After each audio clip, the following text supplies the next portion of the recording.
the first time we came here. Oh, Paimon remembers! Nahita's consciousness had been trapped by the doctor, but we followed the clues she left behind to help her. So much time has already passed since then, and it seems Sumeru's changing for the better now that Nahita's in charge, right? Paimon just hopes this peace will last a long time, and then Nahita won't have any more new problems to deal with. Yeah, guess you're right.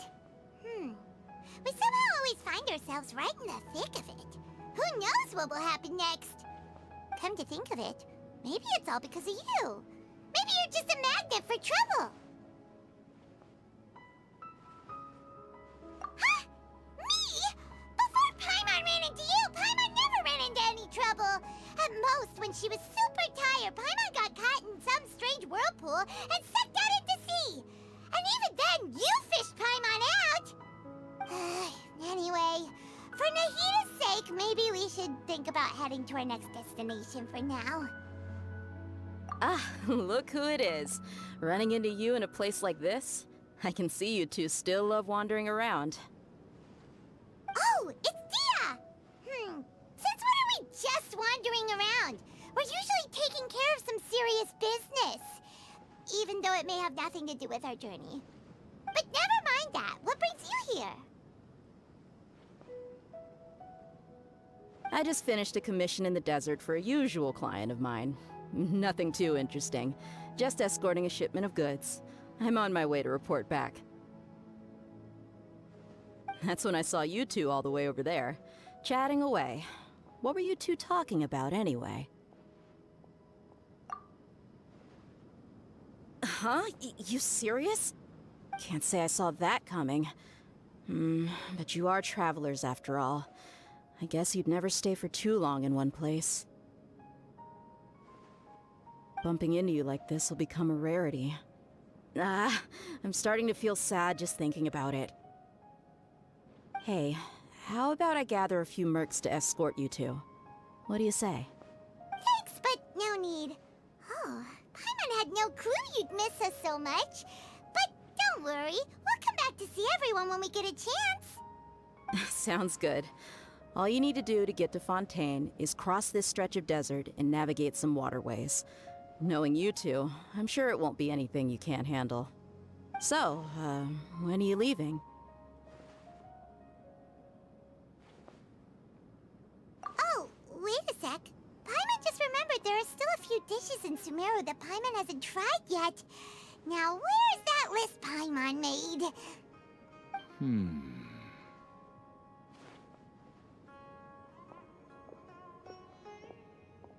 I see.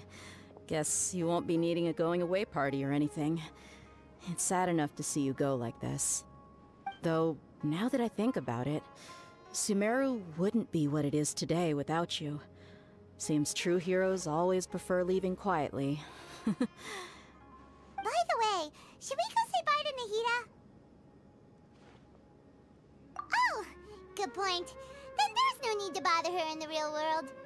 Then, I guess this is goodbye for now, Traveler in Paimon. Whether as a client or a friend, you're always welcome to come find me. Goodbye, Dia. Bye-bye, Sumeru.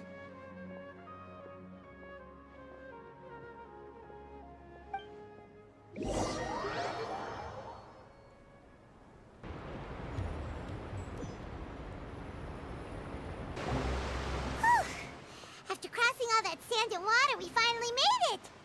Oh, this must be Fontaine's port! Wow! Everything looks so advanced in Fontaine! Paimon's heard that the industry here is extremely developed, and there are all kinds of unusual machines! Just seeing the sights as a tourist is nice, but maybe it would be better if we found something to do! What do you think? Good idea! Nahita gave us loads of useful information. Seeking out the Seven is probably still our best source for information at this point. Yeah, the more we can learn, the better. So, what do you think the Hydro Archon's like? Will we get along? Nahida said that she has a very unique personality, whatever that means. To learn about a nation's god, start with the nation's people. There seems to be some locals talking over there. Let's go see if we can join the party.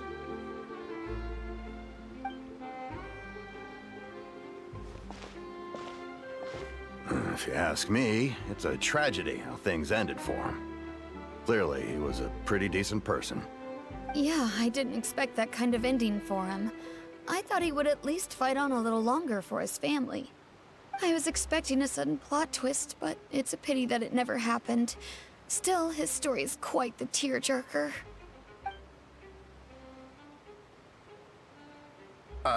Excuse me. Can I help you two? I couldn't help but notice you standing here listening. Hi. We're travelers new to Fontaine, and we had something we wanted to ask, but you seem to be really busy talking about some kind of play, so we didn't want to interrupt. Play? Oh, no. We're talking about something that really happened. In fact, it's a case that was just heard a few days ago. Really? Like, a real trial? But the way you were talking about it and the words you used just now made it sound like some kind of story. Well, good tales are often based on true stories, aren't they? And what you see in reality may also be someone deliberately putting on an act while harboring ulterior motives. Whether something is true or not simply isn't that important. The main thing is whether the story being acted out on the stage is splendid enough. Oh, but it looks like you're not from around here. You probably don't know that the Fontaine Court of Justice is called the Opera Epiclese, or more commonly known as just the Opera House. But, shouldn't court cases be treated a little more seriously than that?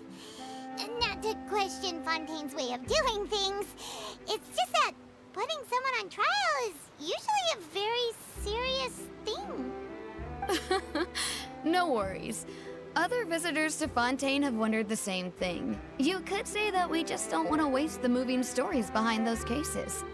And as for your worries about whether the cases are treated with due reverence, we have the absolutely just and honorable Chief Justice Neuvillette, as well as the Oratrice Mécanique d'Analyse Cardinal, a machine created by the Archon.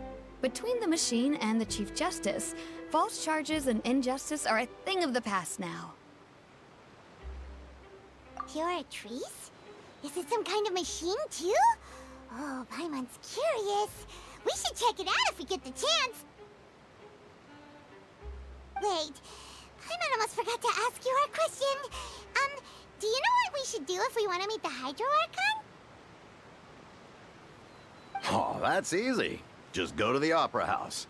Lady Farina practically lives there. You could definitely say it's her biggest passion. I think what they mean is that they wish to speak with the Archon personally. In that case, I'm afraid it's going to be a tad more difficult. You'll have to make an appointment well in advance, and it'll depend on whether or not she has any time slots available. Huh. Is the Hydro Archon super busy taking care of official stuff? Wait, didn't you say that she's always at the Opera House? No. Lady Farina seldom takes an interest with the nation's affairs. The reason it's difficult to make an appointment is simply because she's incredibly popular. That's right. After all, she is the Archon. Though she may tend to get a little dramatic from time to time, people can't get enough of her. Huh. First time Paimon's ever heard of an Archon being described that way before. Wait! Paimon gets now! The Hydro Archon is kinda like a big celebrity here, right? Yeah, I suppose you could say that. Perhaps you could even say our mascot. Hang on. This is still Fontaine's Archon you're talking about. You should show some more respect. Yes, you're right. I guess I should at least try to be a little more respectful in front of visitors. Otherwise, I might get arrested and find myself face to face with Monsieur Neuvillette. Come on. Sure, there's a lot of laws here, but nobody's going to be arrested for saying something disrespectful about the Hydro Archon. Alright, I think we get it. Thank you! At least we now know that we can find the Hydro Archon at the Opera House. But who knows how long making an appointment will take? Guess we could have a look around the city in the meantime. Hey! What are you looking over there for? Huh.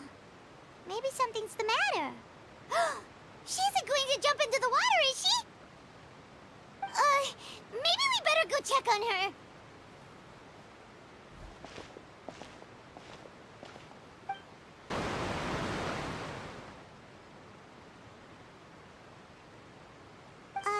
Hello there. Excuse me. Are you alright? Huh? I'm fine. Thanks. Oh, okay then. We just noticed that you seem to be worried about something. About many things, actually. But there's nothing I can do but just keep my troubles to myself. I was just reminiscing about a place my brother and I would play when we were kids. It was just atop that hill over there. See? You're pointing at the sea. Wait, are you saying that you and your brother lived in the water? Though people call the waters around Fontaine a sea, it's actually just an inland lake that's filled with fresh water. And though I can still see that hill clearly in my memories, now it's been completely submerged. He would skip and jump, tossing sand in the wind. The sun shone brightly, and the air was filled with the scent of the sea. But now, the water is gradually swallowing our memories. It won't be long before it swallows us. Sorry. Paimon doesn't really get what you mean. I don't believe we've had the pleasure of meeting. Are you Lynette's new friends? Oh, and you are? Thanks for looking after my sister. She often comes here to reminisce about our childhood, that's all. There's no need for any concern. Allow me to introduce myself. I'm Linny, and this is my sister Lynette. If I had to guess, I'd say you must be travelers from abroad. Nice to meet you. Paimon is Paimon, and this is the Traveler. We just arrived in Fontaine. We were just talking with your sister. Even though we didn't really get what she was saying. I see. It's unusual for Lynette to be so willing to talk with anyone. In fact, she seldom speaks at all. I'm usually the only one she ever talks to. Oh, really? Then you two are just like us! Paimon's always the one talking for some reason.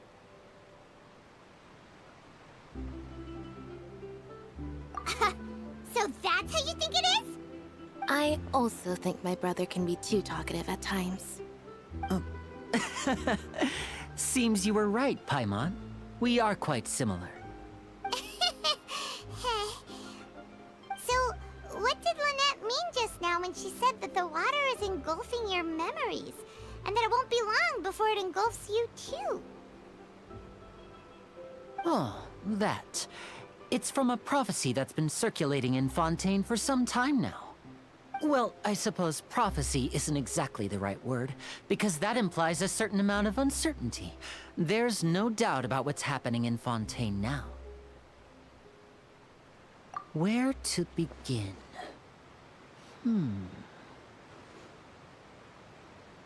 Let's put that question on hold for a moment. We still haven't formally greeted each other yet, have we? Did all the introductions earlier not count? Hello, traveler.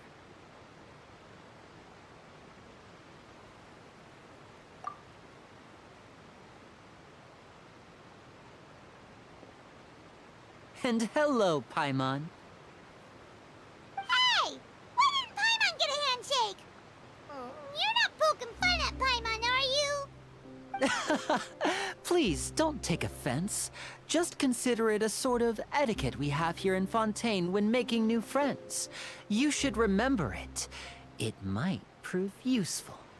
Oh, all right then. Well, Paimon's just happy to have a local friend now. By the way, we were just getting ready to go to the Opera House to meet the Hydro Archon. Would you be able to show us the way? So you're going to see Lady Farina? No problem at all. In fact, I was planning to go to the Opera House later myself. I'll gladly take you once I finish things here. Please, follow me.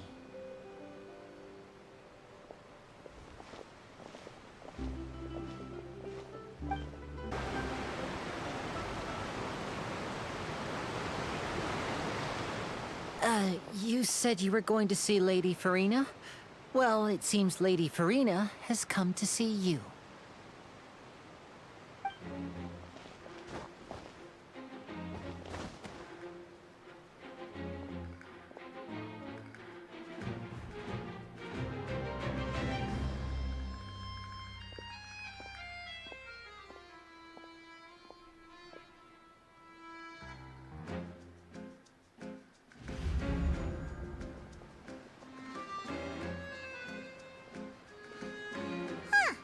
So, she's the Hydro Archon?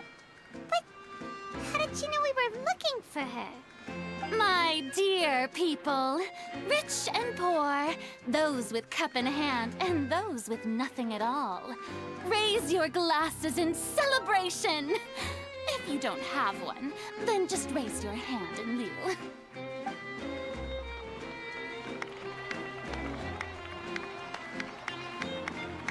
As you can all see, two unfamiliar travelers have arrived in our nation. Come, let us make a toast in honor of this traveler and her companion who have journeyed here from distant lands.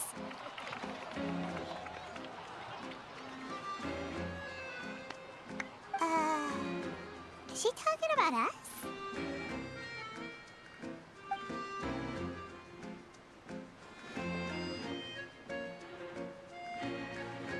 I've long heard of the turmoil and chaos you've left in your wake as you visited other nations. But I welcome you nevertheless. No, I have come to receive you personally. Fear is for insignificant cowards.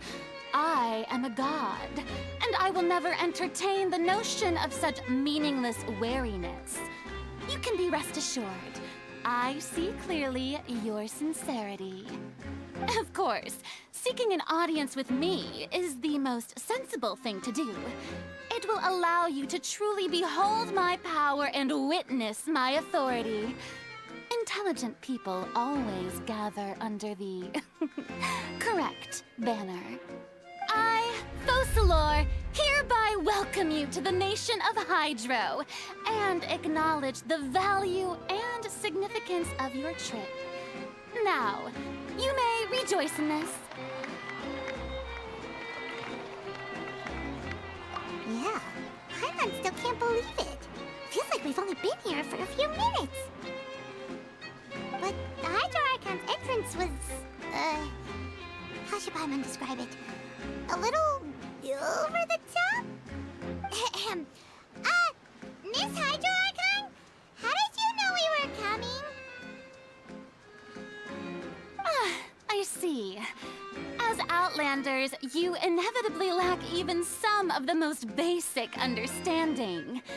Don't forget that even the gods can be divided into the mediocre and the excellent. I suppose it's only natural for you to be awestruck by my abilities. You had best stop and consider. Do you really have the noble qualities and etiquette necessary to communicate with a god? All it takes is a flick of my finger for me to know everything about you. Whoa, talk about sounding high and mighty. Oh? What's with these looks? Perhaps the welcoming ceremony still isn't enough? What else should I say then? Is she waiting for us to start talking?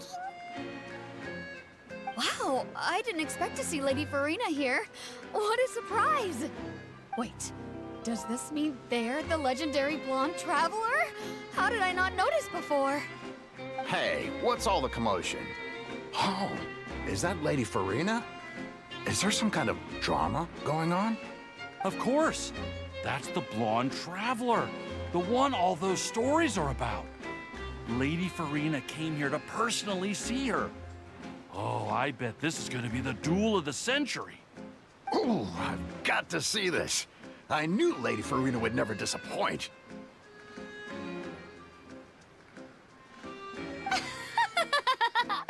Yes, but don't get too excited now.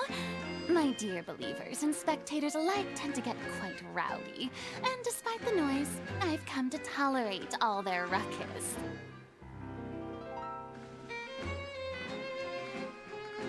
You may consider this my reward to all of you. I have determined that there will be an epic duel between myself and this traveler from another land, just as you were hoping to see. Now she wants to fight? Aren't we getting a little ahead of ourselves?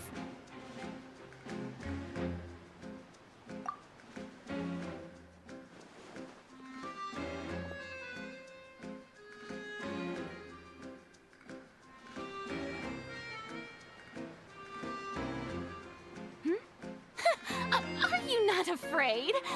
Might I remind you that this is a duel against the divine? What are you trying to do, traveler? Provoking a god in front of her people? Stand down, Clorend. I admire her bravery. Few have the courage to draw their sword against a god. She is obviously a true warrior. Unfortunately, people nowadays only crave to be thrilled, and a mere duel will not slake their thirst for excitement. Huh. Yeah, she's right. Just a duel wouldn't be all that interesting. On Araneus, criminals are always requesting duels to defend their honor. They're getting a bit old, to tell the truth. You see. Then, as the god of justice, I shall face this traveler in another kind of duel. A duel in court! Oh, all right! Now that'll be worth seeing! Right. This is Fontaine, after all. It's such a grand opera house, it would be a pity not to use it. Why do you care so much about the crowd's reactions? Seems you've spent a little too much time in the opera house. Besides, how exactly do you plan to have a duel in court? You mean you're going to put us on trial?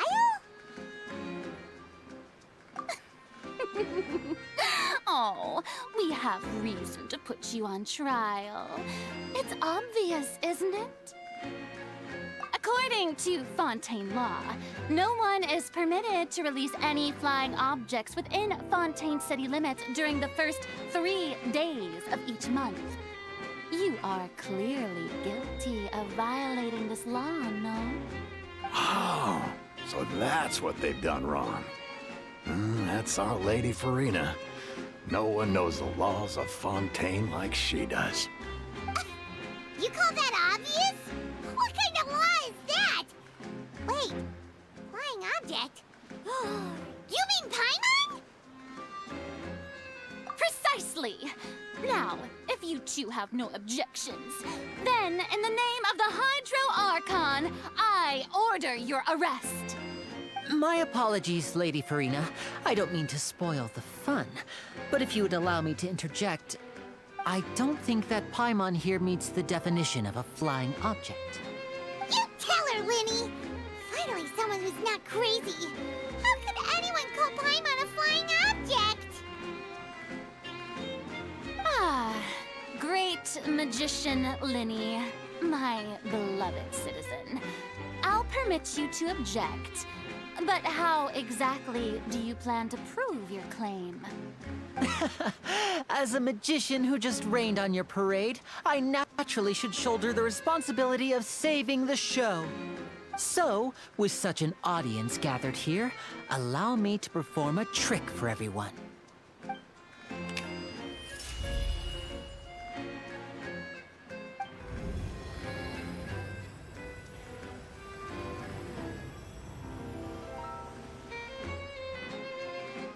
Ta-da! What? What's that on Paimon's back?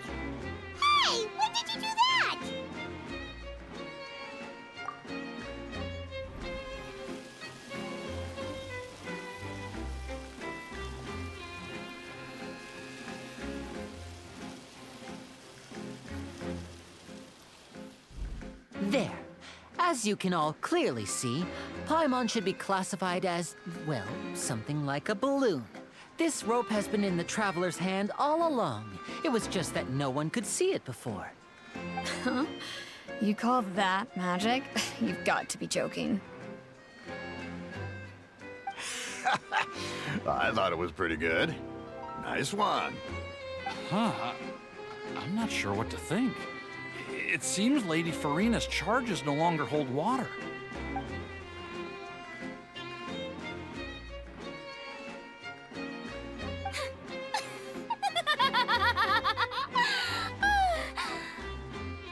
Amusing. Very amusing, Linny. Just the sort of unexpected twist that I enjoy. With you here, today's performance can finally be called complete. Performance? You see all this as a performance? In which case, consider the matter of your trial resolved. The god of justice will not bring charges against an innocent person. But when there are valid grounds, I will not only judge travelers from abroad, but even the gods of other lands.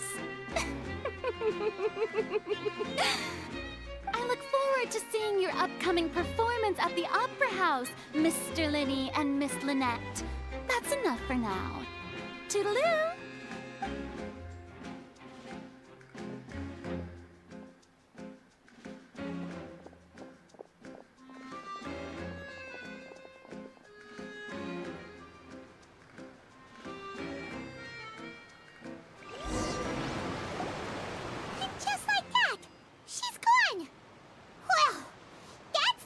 Unpredictable Archon Paimon's ever seen. You never even had a chance to ask her anything. But that's a problem for future Paimon. That whole scene just now was really... Don't mention it. I just happened to remember that there was such a law, so I did a little preparation, just in case. I didn't think it would actually come in handy. So, now do you see what kind of god Lady Farina is? She can be a bit confusing at times, but she is still amenable to reason. Anyway, Paimon had no idea you were a magician, Linny. It sounded like you'll be performing at the Opera House, right? I just know a few simple tricks I use to make a living. Lynette is my assistant. It will actually be my first time performing on the most prestigious stage in Fontaine, the Opera House. But isn't the Opera House where criminal trials are held in Fontaine? When there are no public trials being held, the Opera House hosts a variety of other performances. To the people of Fontaine, the line between a trial and a performance can be a little blurred. And speaking of performances, I would be remiss to forego this opportunity gifted by fate. Might I invite the two of you to see my performance? My brother's always excited to make new friends. Oh, sure. We don't really have anything to do now, and we wanted to go to the Opera House anyway. Splendid. In that case, why don't we go together? I'll show you the way. I just have something to take care of first. You really mean it? Then I'll take you up on your offer. This is a magical item known as a magic pocket. Perhaps you can help me distribute them to the people here.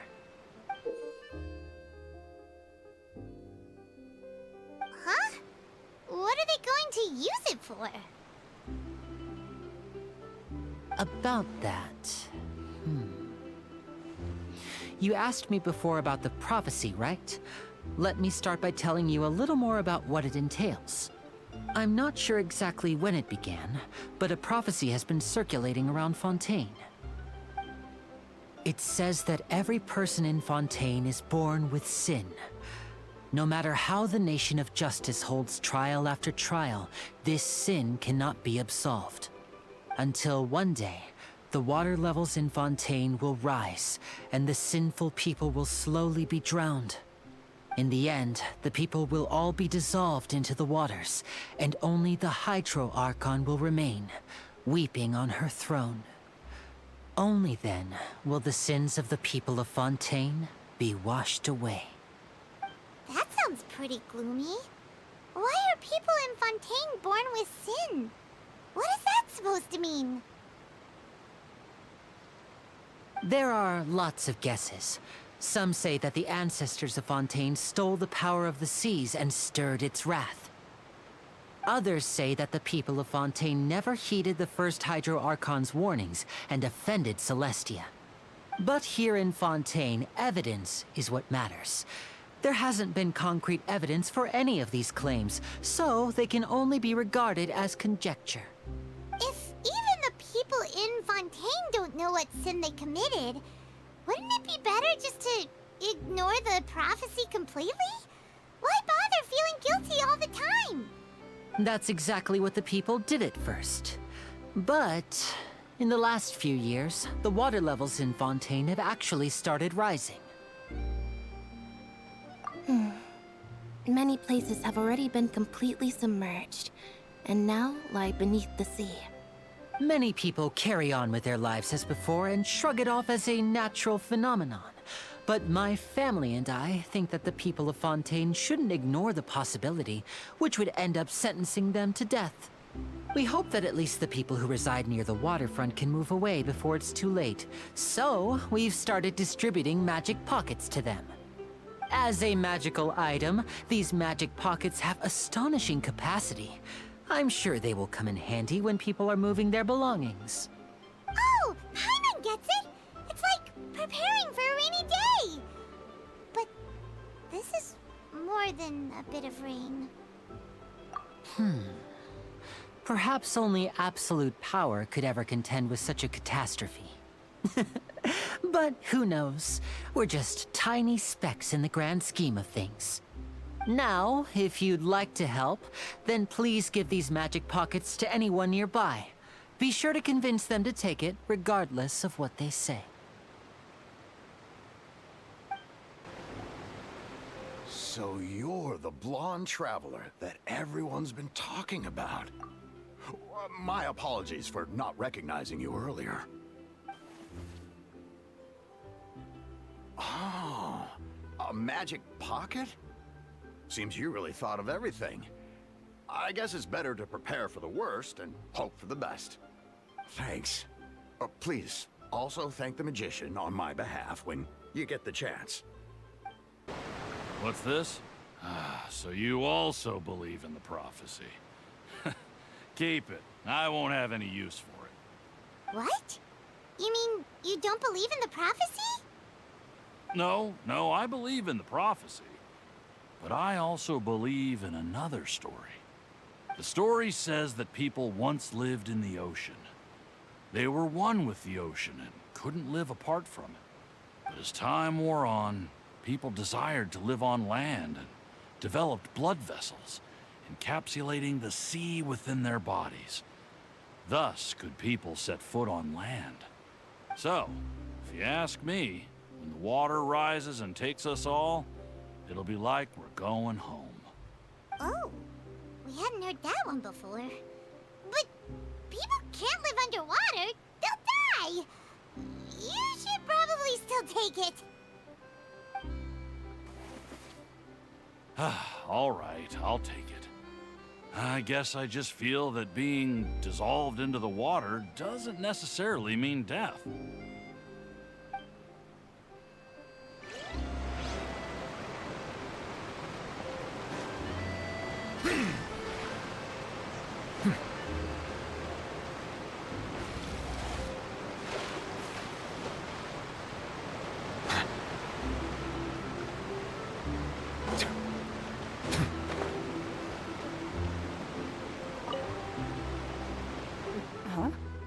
I don't want that thing. Way I see it, if the prophecy's true, it's still gonna be a long time before the water can cover everything. Life is all about living in the moment. What use is there in worrying about the future all the time? We'll cross that bridge when we get to it. You should still take it. You never know when it'll come in handy. Oh, all right, fine. Thanks. It's just that if I start moving, that means I've already given up on the life I have now. I'd really rather not.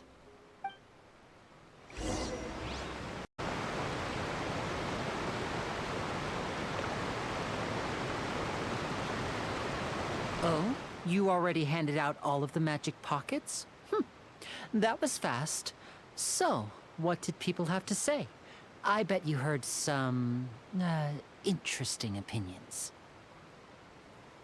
Yes, but that will change once disaster strikes. I know they'll change their minds, so it's only right to help them prepare. Is there anything else you need to do before we leave? Yes, one last thing. I have the magic pockets made by a workshop in the court of Fontaine. Since we're out and about, I was thinking about bringing him some more materials. So, you want to collect materials? Just tell us what the materials look like and we'll help. Many hands make light work. Oh, that would be much appreciated. We'll need some Romaritime flowers. I remember seeing them near the waterfront on the east side of the harbor. You made quick work of that. I can tell you're an experienced traveler. I've also finished collecting a few here. Maybe next time you'll feel like helping too, Lynette. No way. I'm in power-saving mode today.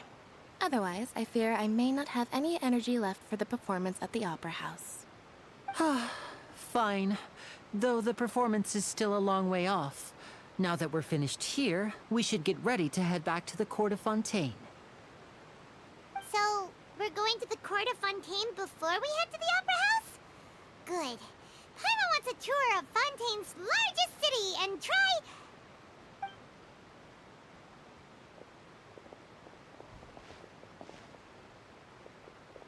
Wait, shh. Have you noticed that person over there? The young girl. Huh? What's wrong with her? Paimon didn't notice anything. She's obviously a thief. Magicians and thieves practice similar methods. We divert attention, and a distracted audience is one that won't discover what you're really doing. Watch her movements carefully.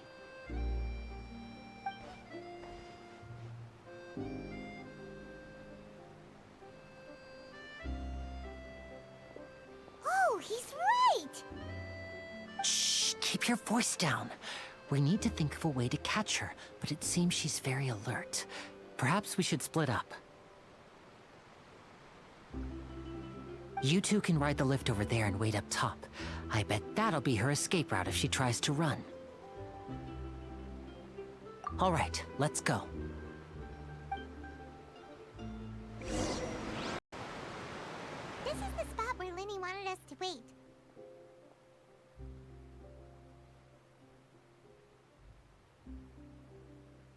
Oh, look! Isn't that her?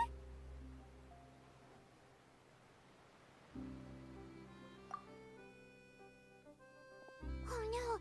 Did she notice us? She started running the other direction! What should we do? Should we chase her?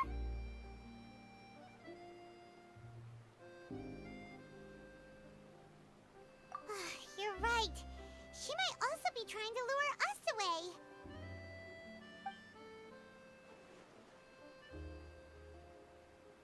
Nothing's happened for a while now. Paimon wonders if Lyney caught the thief. Yeah, let's go. Are you sure that's all she took? You should check to make sure you're not missing anything else. No, that was all. Oh, I can't thank you enough. I didn't notice a thing earlier. Anyway, I should be going now. Thanks again. Oh, were you returning what the thief had stolen? That's right. Pity I wasn't able to catch her. She distracted me by dropping the thing she stole on the ground. By the time I looked back, she was already gone.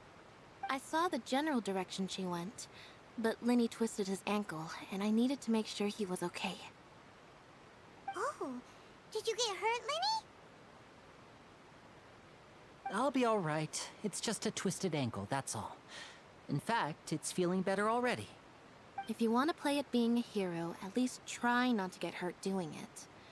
Imagine what would happen if you managed to derail our performance as a result. You're right. Sorry, Lynette. I have to admit that the thief was even more skilled than I had anticipated. But at least we were able to get the stolen items back, so it wasn't a complete failure. What a slippery little thief. Guess things turned out all right in the end, though. Lily's initiative paid off! All right, let's put this little detour behind us. We should go to the court of Fontaine now.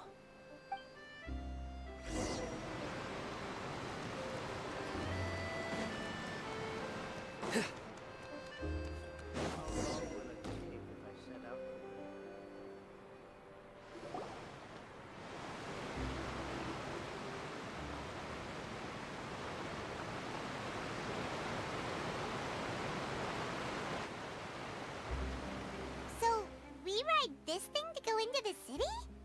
What an ingenious way to get around! People in Fontaine really know how to use water! This is an aquabus. It allows people to travel between several key locations around Fontaine. It's pretty convenient, but the ride can become a little dull after a while. The scenery is always the same. That's why it's better to travel with friends. So you mean it's still boring even when I'm riding with you? No, that's not what I meant. It's just that, well, you don't really talk that much. Besides, it doesn't really feel like a real trip when it's just the two of us. It's the same as being at home. Whatever. Guess that's what it's like to be an older brother. It's about time for us to leave. Let's get on board.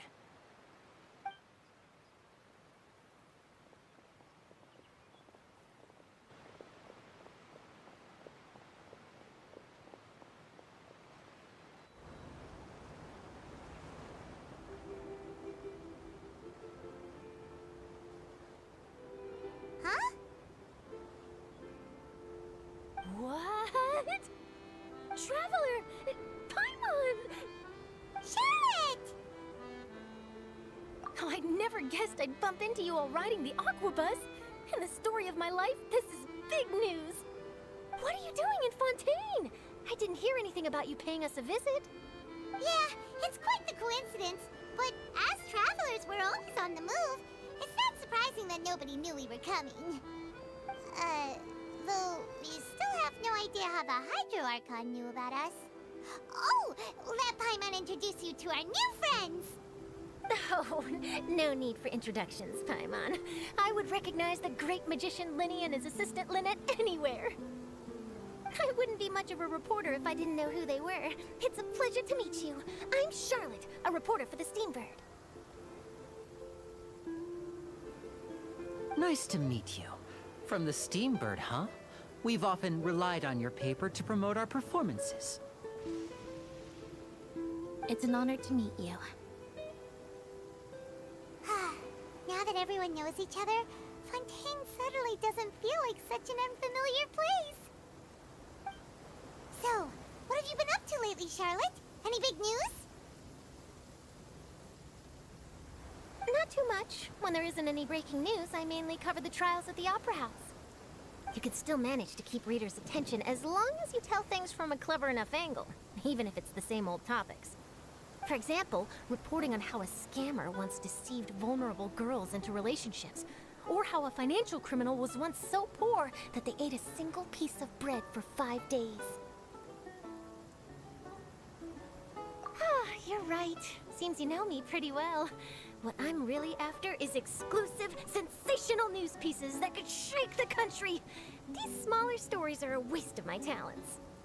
Oh, I just remembered. I've been following a case lately. Well, a series of cases, actually. You mean the serial disappearances of young women case? That's right! These stories are the talk of the town right now, and it's probably the most mysterious case we've ever seen. If I'm the first with a draft ready to publish when the case is finally cracked, and it's the headline story in the Steambird, oh, when that happens, I bet all the other reporters will shed tears of envy. I've already gathered all kinds of materials. I just can't wait for the truth to be revealed. So, what is the serial disappearances of young women case? You mean the culprit hasn't been found? That's right. The first missing girl case happened almost 20 years ago. And ever since, after a period of time, another girl disappears. What the cases have in common is that the girls are all of a similar age, and that they've all vanished without a trace. But the scariest part is that to this day, none of the girls have ever been found.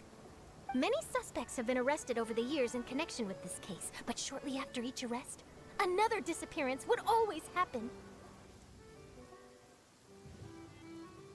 Yes, it's possible. But either way, I believe that every case has some precise truth behind it, waiting to be exposed. Yes, I agree. And at the very least, the family of those missing girls deserves some sort of explanation. I just imagined for a second what I would do if Lynette were to suddenly disappear. I'd pay any price to get her back, and then find a way to track down the culprit. Please don't imagine that, Lenny.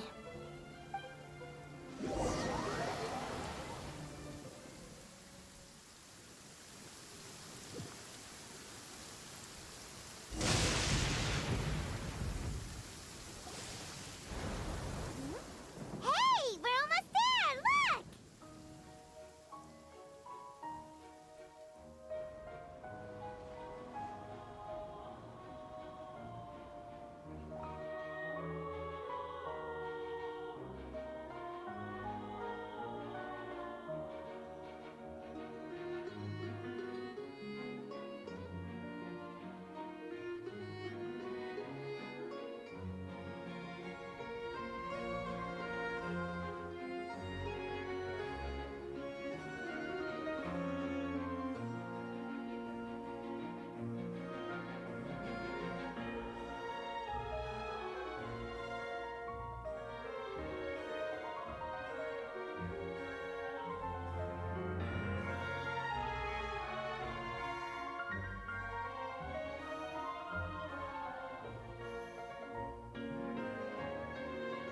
Well, I really enjoyed chatting with you. Life should be full of pleasant little surprises like this. Yeah, us as well. The ride went by too quickly. Ah, I have an interview to get to. I should get going before I'm late. Okay, Paimon hopes we can chat again soon, Charlotte. See ya! Bye now. Oh, be sure to stop by and see me at the Steambird when you have time. What a tough job. Always running around and interviewing everyone. Well, where should we go now? If you don't mind, how about we stop by my home first? Besides, I still have all the materials we collected. Sure, we wouldn't mind at all. This city is so huge, Paimon wouldn't know where to start anyway.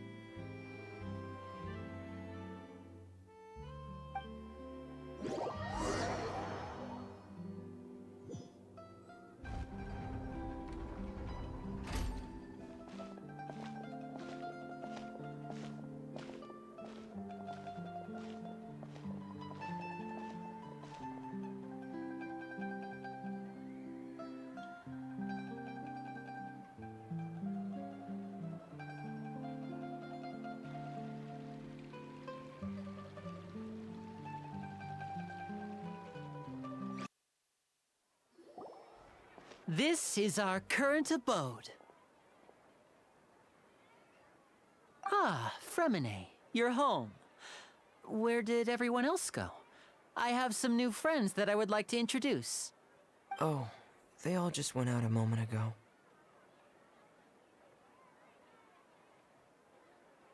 I see. Everyone is getting busier now that Father will be returning soon. I suppose that can't be helped. Allow me to introduce you to my little brother, Fremine. He is a phenomenal diver. Hello. Nice to meet you. Paimon is Paimon, and this is the Traveler. Oh, you sound very proud to have a diver as a brother, Linny.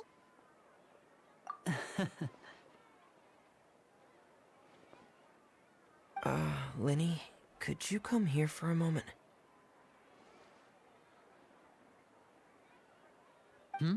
What is it, Fremine? Do you have something to tell me?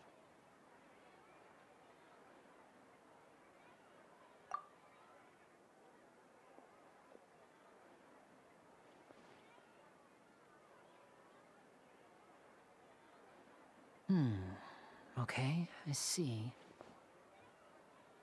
Is everything all right?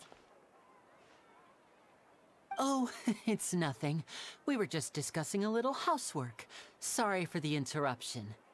Oh, before I forget, the Traveler and I collected more materials to make magic pockets. Were you able to get any, Fremine? Yes, I went diving and gathered lots of materials. I was about to give them to you. That's our Fremine, always quick with the underwater work. All right, I'll take these to the workshop.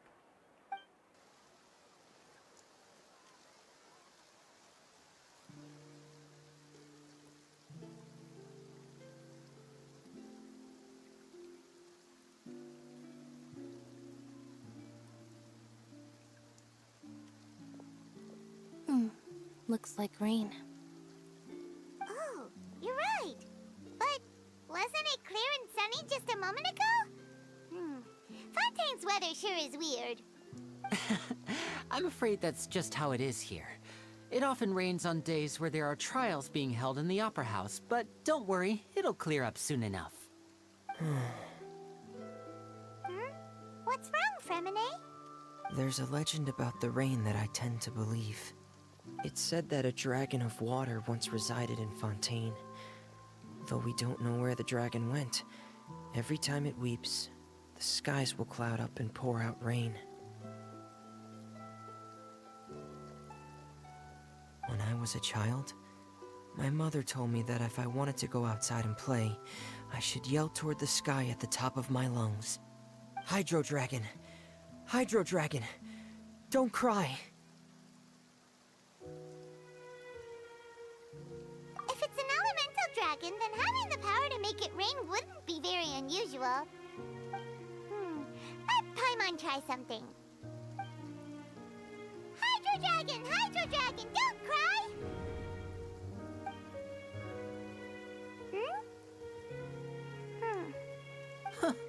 Doesn't seem to be of any use. It is just a legend after all. You know, you might be a more popular magician if you understood the concept of romanticism. Or could at least play along.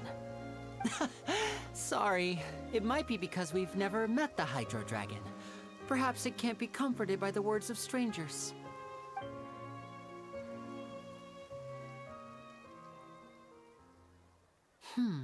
It rained for longer than I suspected. Oh, it's already getting late. Was there something you needed to do, Linny? Yeah, some preparations for the show at the Opera House. I need to find a way to catch the last aqua bus of the day. On the day of the performance, just ride the aqua bus to the island of Araneus. I'll have Lynette meet you at the fountain in front of the Opera House. Oh, are you leaving now? What is it, Fremine? I'm in a hurry. Oh, I get it. You feel nervous delivering the materials for the magic pockets, is that it? Perhaps we could trouble the Traveler to help us take these materials to the Beaumont workshop and deliver them to the owner there? I'm afraid that Fremine can be quite introverted, and the boss there tends to be pretty talkative. Fremine has always been a little afraid of her. No trouble at all! Don't worry, we're on the case! Sorry for the inconvenience. I'm quite useless when it comes to such tasks. I'll think of a way to make it up to you. Oh, no need! This'll be a walk in the park for us!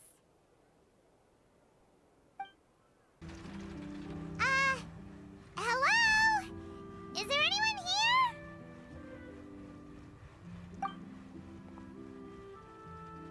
Oh, hello there. New customers? Looking to buy, or do you need something made?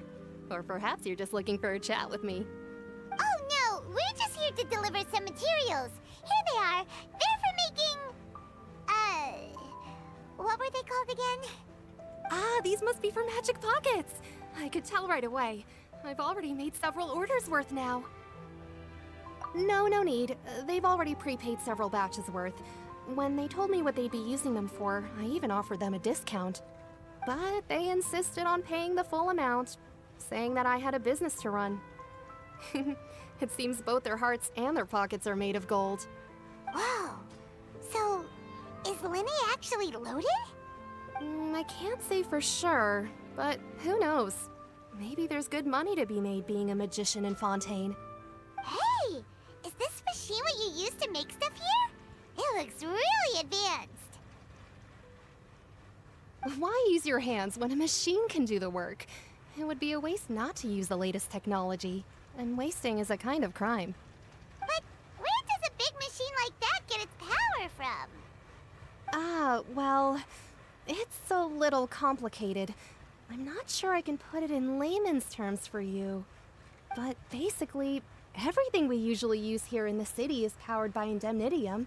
It's a type of energy that's produced from trials. Huh? How can trials produce energy? Well, I'm not completely sure of all the details myself, but basically, when a trial is in session, the oratrice mécanique d'analyse cardinale harvests people's belief in justice and converts it into energy to be used all around Fontaine. So that's what its other function is? Paimon heard that the oratrice was created by the Archon to make judgments. But Paimon still doesn't get it. How could something unreliable like people's beliefs be turned into a stable power source for these machines?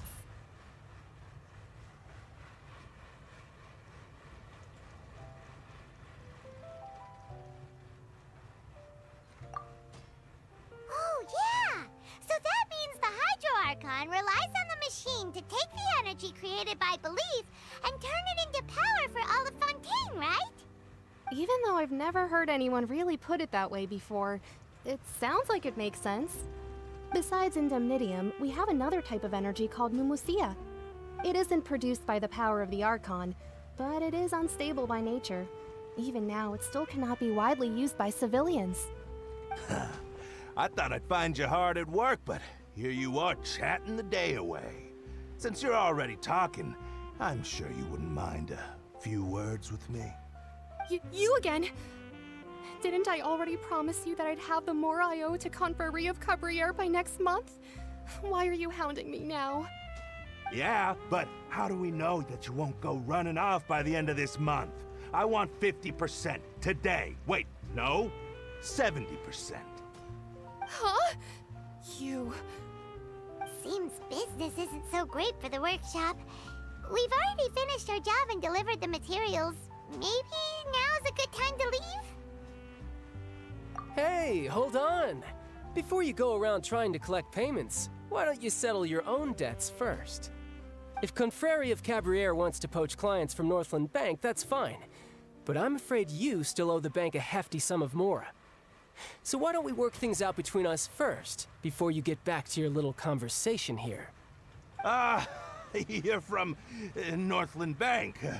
But we said we'll pay everything we owe next month. Why are you hounding me now? Traveler, Paimon! I didn't think I'd run into you here in Fontaine. What are the chances? We're surprised to see you too! What are you doing here in Fontaine? You didn't want to stay in Snezhnaya? Long story short, I've already been in Fontaine for some time now, and honestly, things have been pretty boring. But it seems that fate brought our paths together today. Not only will I have some good friends here now, but ones who always seem to find trouble. Either way you look at it, it seems things are going to get a lot more interesting now. Pretty sure we'd want to avoid anything that you'd find interesting. Besides, our trip here has gone pretty well so far, right, Traveler?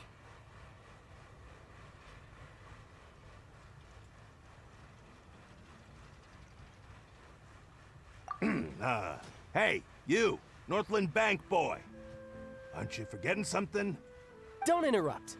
It's not often I run into the Traveler like this. Why don't you wait for me over there for a while? You kidding?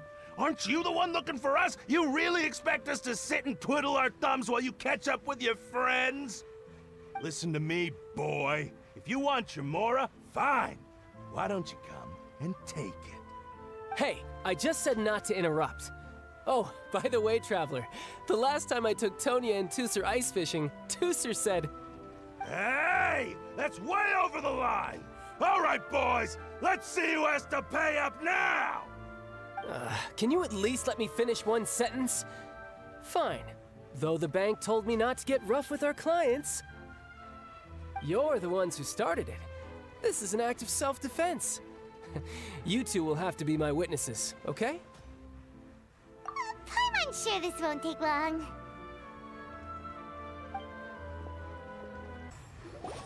Ugh, what's your deal, Brad?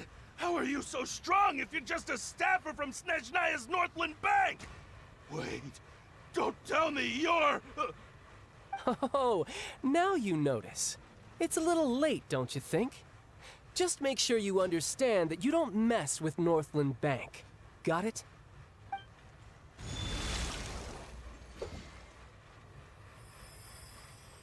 Huh? Now's my chance!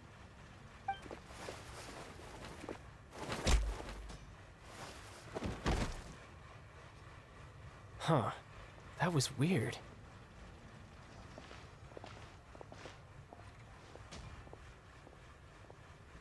I'm not sure. It's as if I suddenly lost control of my hydro powers when I needed them. Maybe there's something wrong with my vision? Strange. How could that happen? First time Paimon's ever heard of someone losing control of their vision.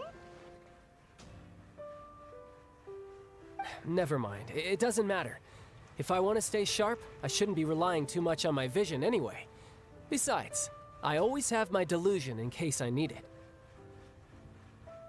So what are you doing in Fontaine, child? I don't see its work for Northland Bank. Well, I guess it's because I've been in a bad mood lately. Huh? What kind of reason is that? Wait, since when do you feel down about anything? I don't know.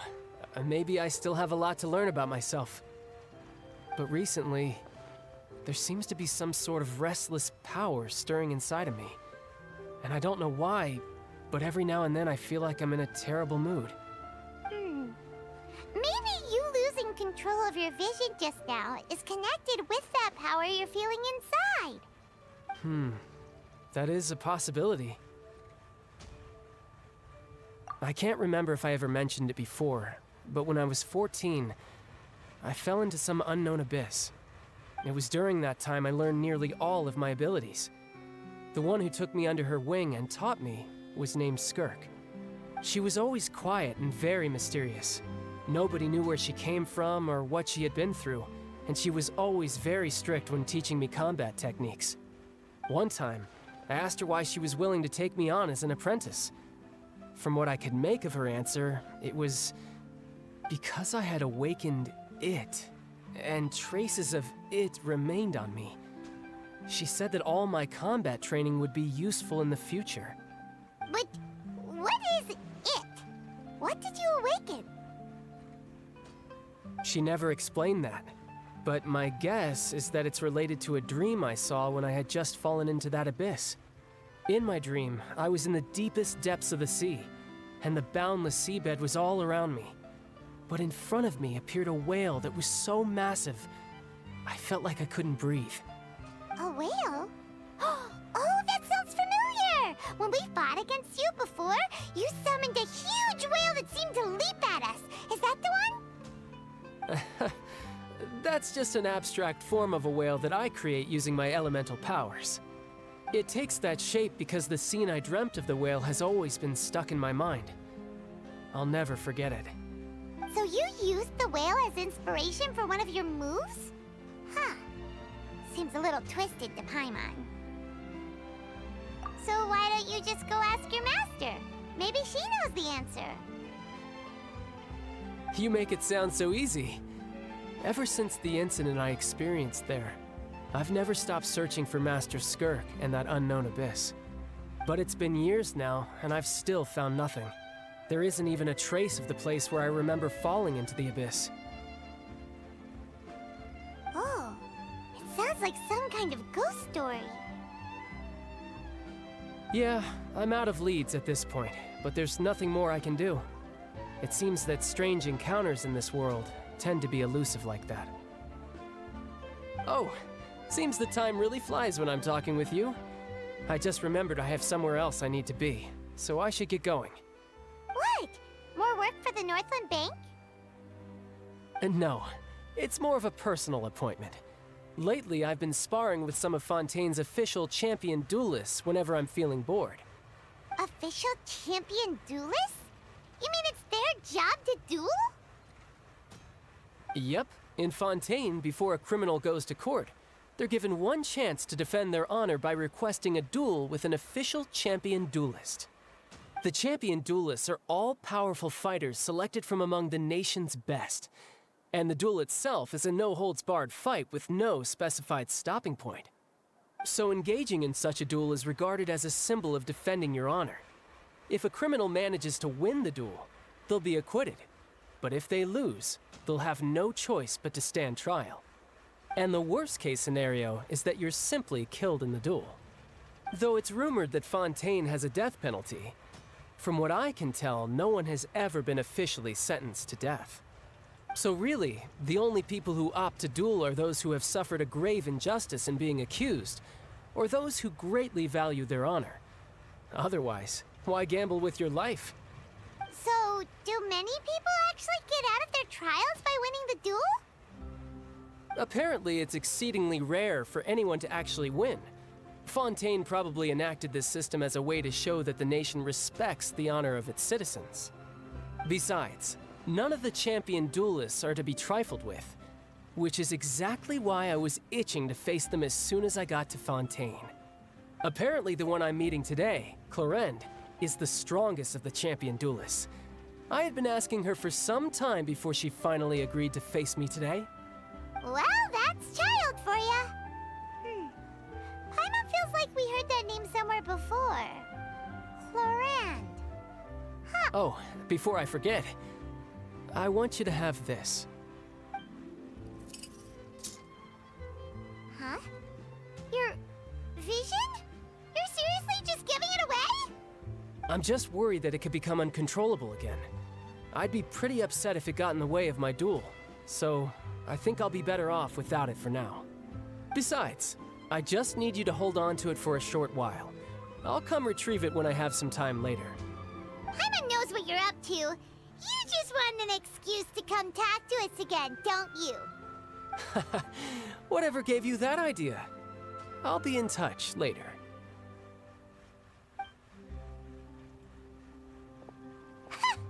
That sneaky guy. He said he's been feeling down lately, but he seemed the same as ever to Paimon. Well, since we don't have much to do for now, we might as well walk around and see the city before Lenny's performance.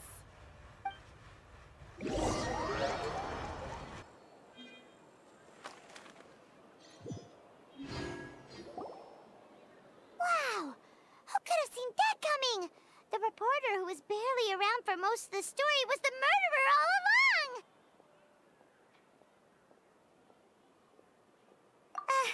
Sorry. Paimon was just surprised, that's all. Whew. Paimon never saw that twist coming. The murder mystery novels here are amazing! The whodunits here in Fontaine are a lot different than the light novels you see from Yai Publishing House.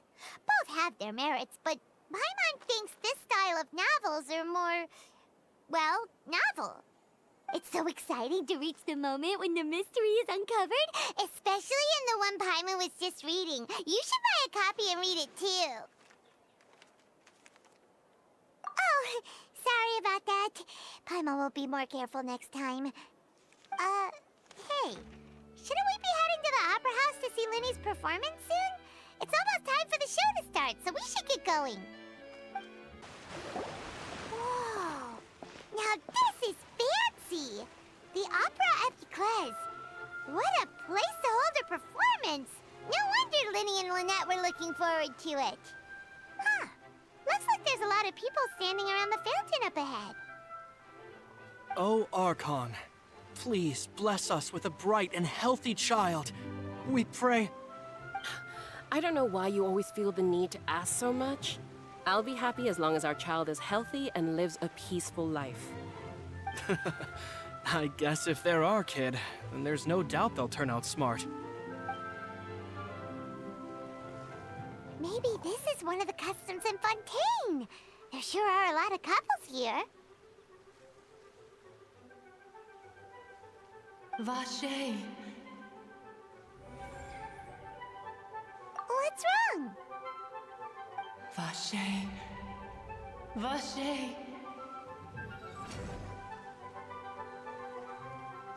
No, Paimon didn't say anything. Are you hearing things? Welcome to the Fountain of Lucine. All the water flowing through Fontaine converges here.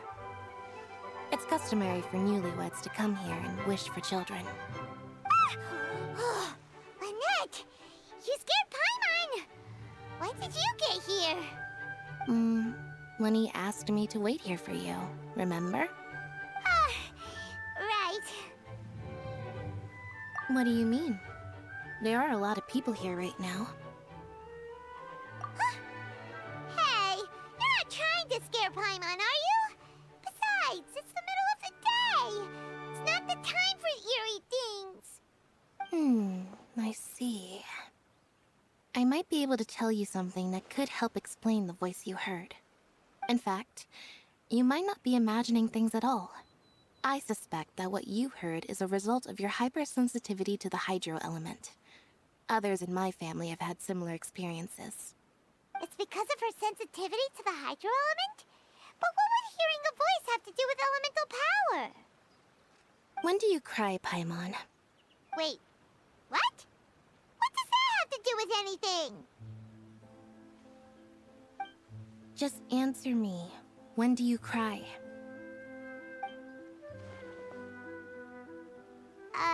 When Paimon's really sad? Oh, and when Paimon's super happy. Oh, and also when Paimon's really, really scared.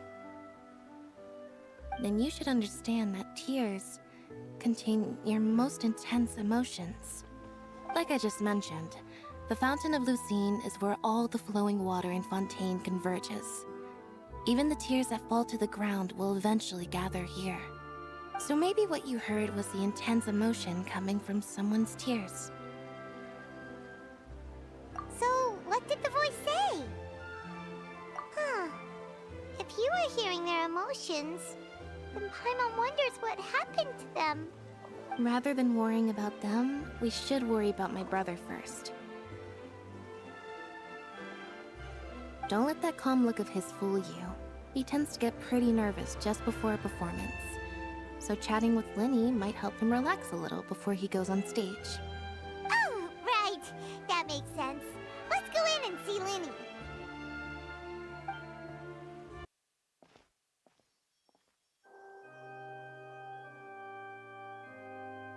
Traveler and Paimon, good to see you. I knew you two would come. Are you kidding? We wouldn't miss it for the world. We've been looking forward to it. I can tell, judging by how early you've arrived. But you're actually right on time. The audience still hasn't started entering the venue yet, which means now is the perfect chance for us to take you to the best seats in the house. Wait just a moment. I'll fetch the tickets.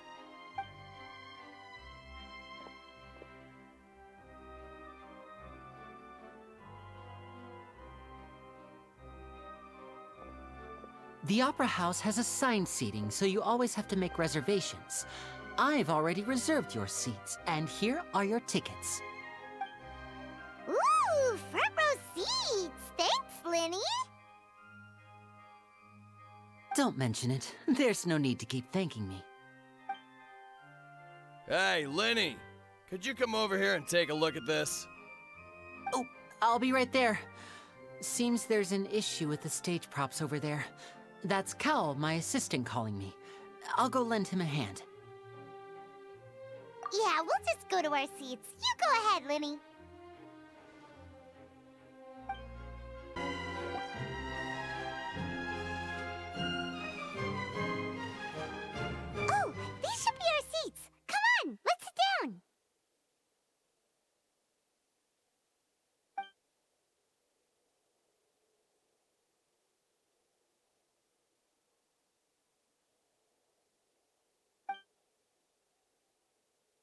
Hey,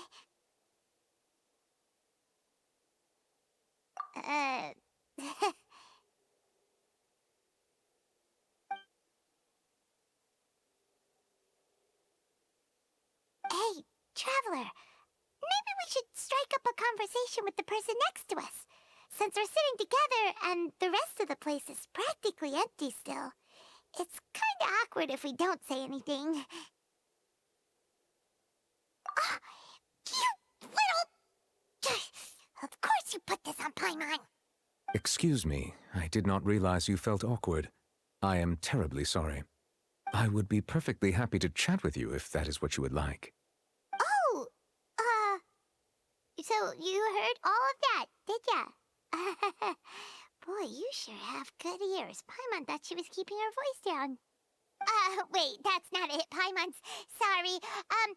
Paimon's the one who was being rude, talking under her breath like that. So, let's talk, but, what should we talk about?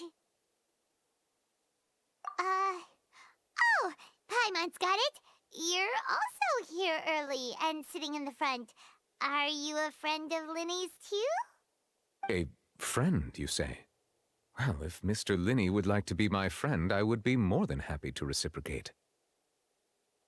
Oh, so you're not friends with Linny then? Oh, this is getting more awkward by the second. Paimon nearly forgot to make her introduction. Nice to meet you. Paimon is Paimon, and this is the Traveler. We just arrived in Fontaine. It is an honor to meet you two.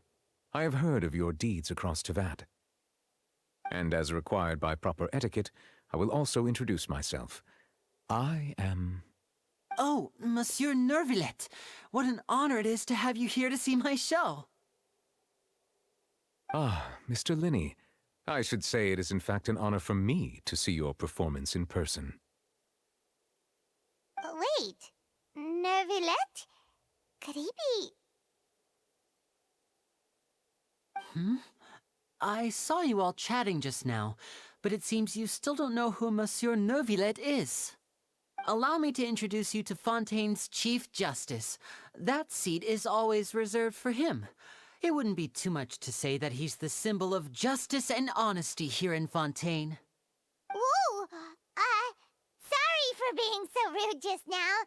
Paimon had no idea you were such an important person. No offense taken. Being Chief Justice is merely what I do for work. Nearly every person has their usual reserved seat, so I'm not so special, really. And by the way, I should probably let you know, even though I would prefer not to. There's someone sitting up there in the VIP seats that has been striking a pose for quite a while now. I believe she is trying to give you a most elegant and impressive first impression. So I think you should take notice of her sooner rather than later. Otherwise, she may become flustered.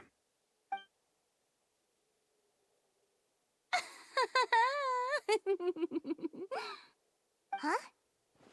Oh, it's Farina, the Hydro Archon. Huh. She sure has a smug and satisfied look on her face. Guess she has no idea that you saw right through her act. Very good. That is for the best. No need to pay her any more attention. We may now enjoy the show. Huh? So is this what things are like between the Chief Justice and the Hydro Archon? All right, please wait just a moment longer. I've pretty much finished my preparations, and the performance will start as soon as the audience has made their way to their seats. Yay! The show's finally about to start! Paimon can hardly wait! Paimon's never seen a real live magic show before!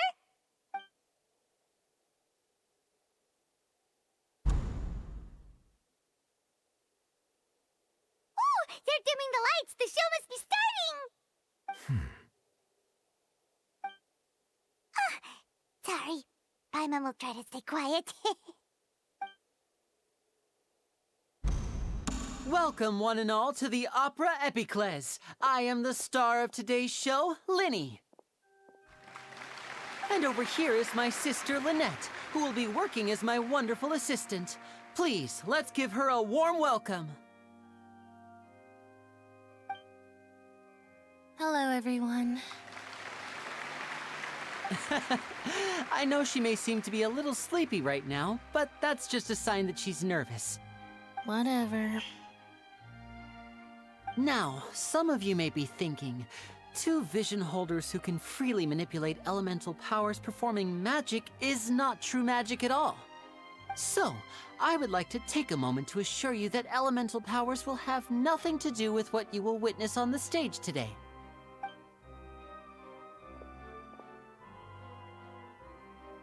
Both Lynette and myself have removed our visions for the show. That way, even the gods won't be able to help us. Oh, good point. That's what makes the show real magic. Now, without further ado, let the show begin. Lynette will now exit the stage to make some preparations. I know you might miss her, but don't worry. She'll be coming right back on stage momentarily. Perhaps in an unexpected way. I'm sure she'll be stealing the spotlight soon enough. Oh, and before I forget, there's one more thing I should say. You never know what can happen in the blink of an eye. A magician's greatest skill is making things disappear or appear. The possibilities are endless.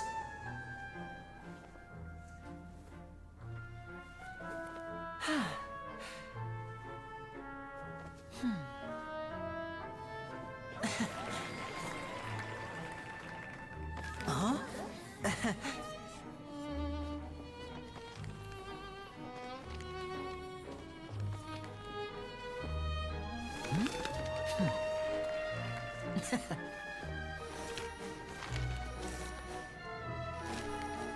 But this isn't what you came for. These little tricks, you've seen them all before. So it's time for something truly extraordinary, don't you think? This one's a little tricky.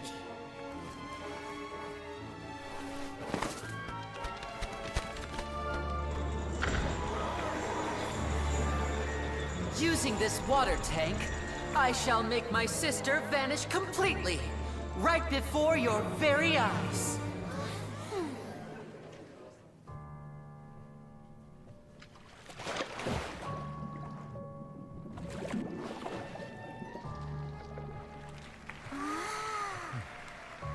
It's actually quite simple. She'll just turn into air bubbles and float right out of the top.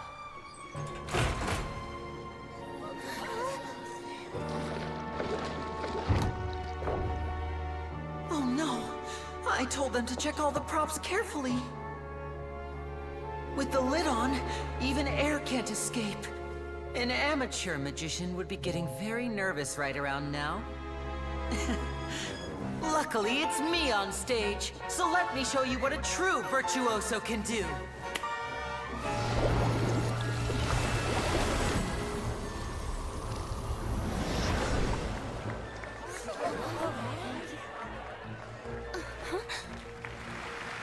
Lynette, are you still there? Don't go too far. We don't want to use up all our magic. Hi, I'm back. Uh-huh.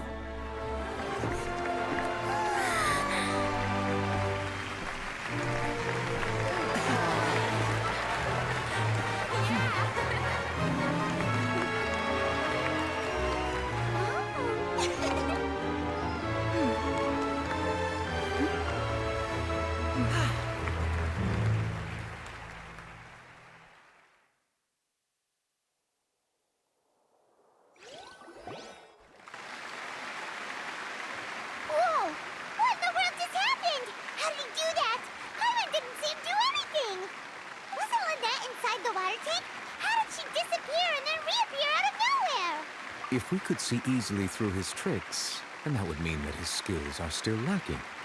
To appreciate magic, you should focus on the show happening on stage, rather than getting caught up in trying to see that which has been intentionally hidden. Guess you're right. Paimon couldn't believe her eyes when Lynette reappeared. Amazing! Thank you everyone. I'm glad you enjoyed that performance. But our magical journey has only just begun. I've prepared even more astonishing surprises for everyone here. The magic of transformation and disappearance can go far beyond what you've just seen. I'm sure many of you are thinking that escaping the water tank was impressive enough, but Lynette is still my assistant after all. In which case, I have ample time to make all necessary preparations. So, for my next trick, I will require the participation of one lucky audience member. Please, if my assistants could bring out the magical boxes now. There are 2 boxes and only 2 boxes. One is here and one is there in the aisle among the audience. I'm sure many of our clever audience members have already guessed our next magic trick. A swap! Our lucky audience member and I will each enter a magic box. After 1 minute, we will each emerge from the opposite box. Now please, everyone pay very close attention to the box you see here. Don't give me any chance to make a move. Wow! How's he gonna do this? Hey, do you think this is all magic tricks, or does Lenny have actual superpowers?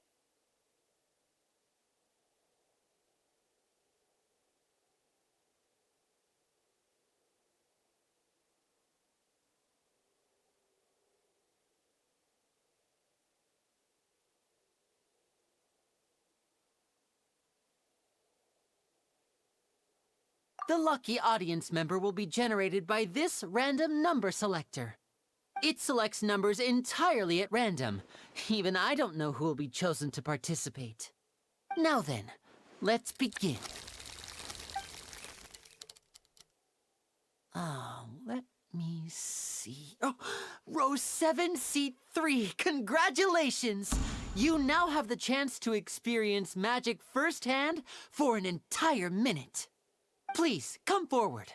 My assistant will take you beside the magic box. I'm sorry, it might be a little cramped inside, but no need to feel nervous. We've carefully arranged everything for you to be as comfortable as possible. You don't need to do anything, but no matter what strange things may happen, don't come out of the box. If the magic is interrupted, who knows where you might end up? You might even find yourself in the Fortress of Meropide. Oh, okay. All right. Before I enter the magic box, there is one more thing I need to ask the audience to do. Could you all give me a countdown? Like this. 60, 59, 58. Just keep counting down. You can go a little faster or slower if you like. I won't be able to see anything in the pitch-black box, so I'll be relying on your voices to know when time is up. Oh, and no tricks now. If you quickly count from 60 in just 30 seconds, then I'll be in a tough spot. Ooh! Paimon kinda wants to count faster after hearing him say that!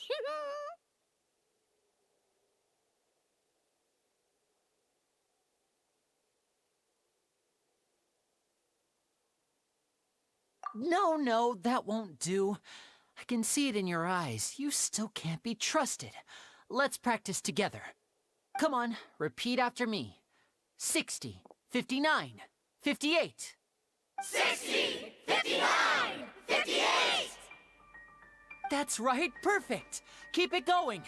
All right, I'll see you all on the other side once you've finished counting.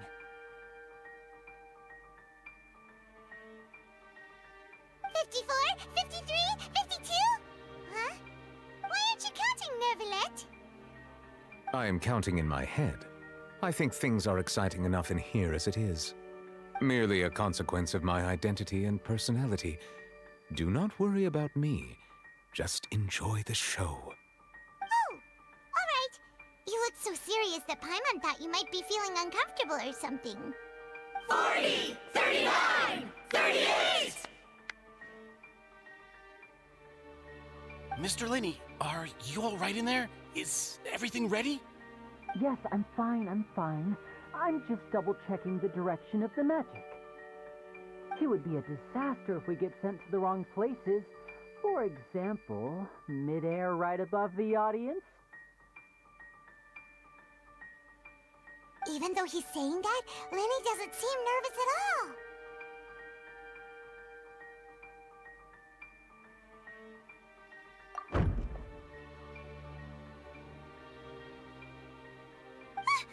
What was that noise?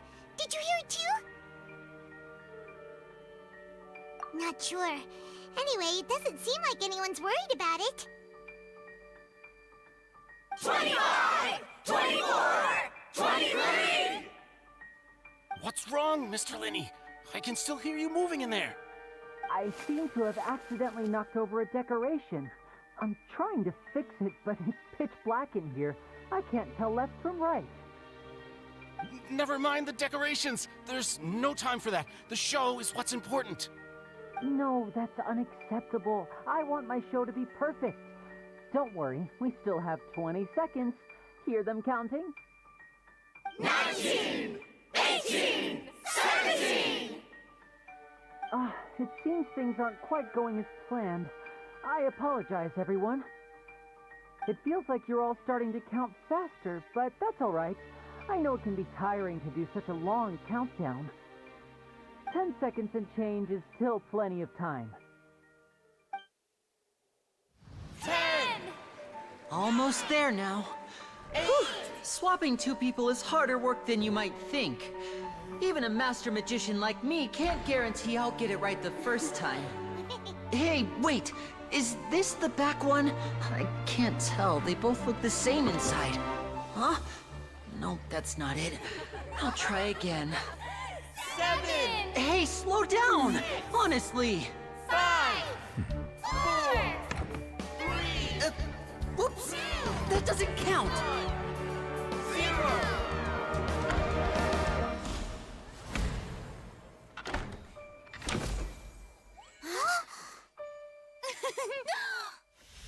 Ta-da!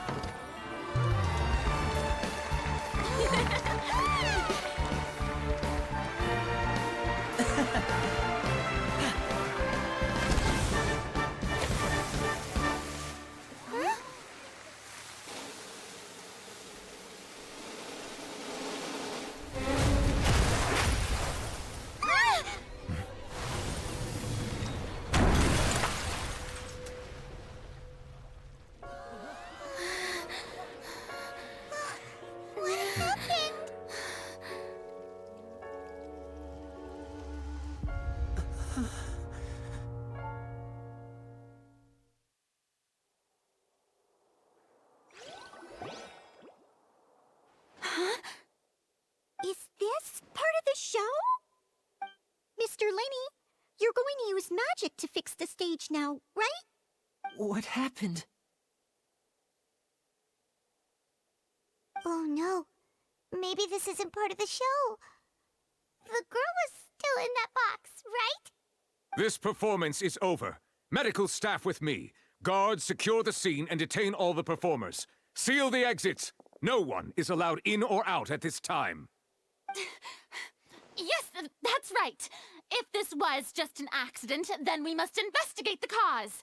But if this was all part of some scheme, then those accountable will not escape the judgment of the God of Justice.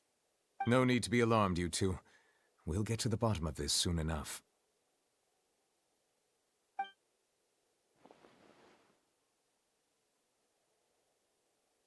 Unfortunately, the person who is in the magic box has been pronounced dead. His name was Cowell, one of the assistants in Linny's magic troupe. Apparently, the fireworks on stage ignited the ropes that were suspending the water tank, which then caused the tank to fall onto the stage. As of now, we are still not sure why we found Cowell in the box, rather than the guest from the audience. And after an initial search of the area, the guards have confirmed that the girl is nowhere to be found. It appears that this incident was not merely some mishap with the performance. And there are many indications that it is connected with the case of the serial disappearances of young women. The serial disappearances case? That's the case that Charlotte mentioned before!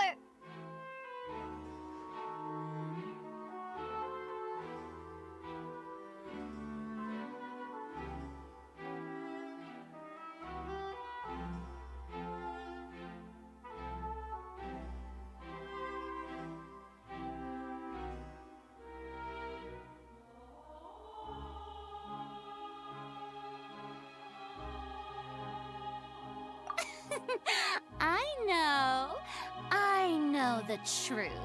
I can see through the whole thing. Really, using such a shallow and obvious mystery as his finale. Did he really underestimate us that badly?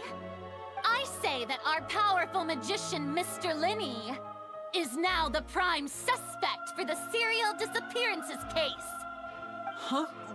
Why me? This whole thing was an accident.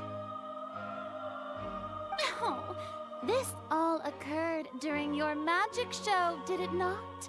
The missing girl disappeared after being chosen, did she not? The deceased is one of your assistants, is he not?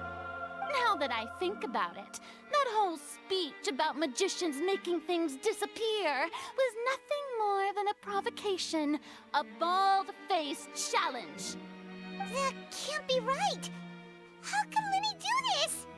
He was in the box on the stage the entire time. We can even hear his voice. Besides, before the show, he told us that he would like to catch the criminal behind the disappearances. He couldn't possibly mean catching himself.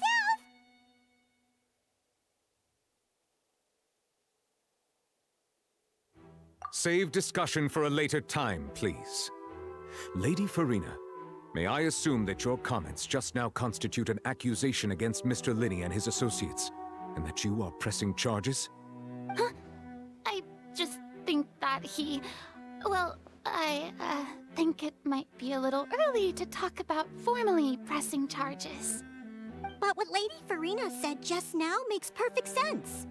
Looks like she's gonna personally deliver justice. A kidnapping and murder carried out under the cover of a magic show. Lady Farina said it all. I mean, of course, my dear people.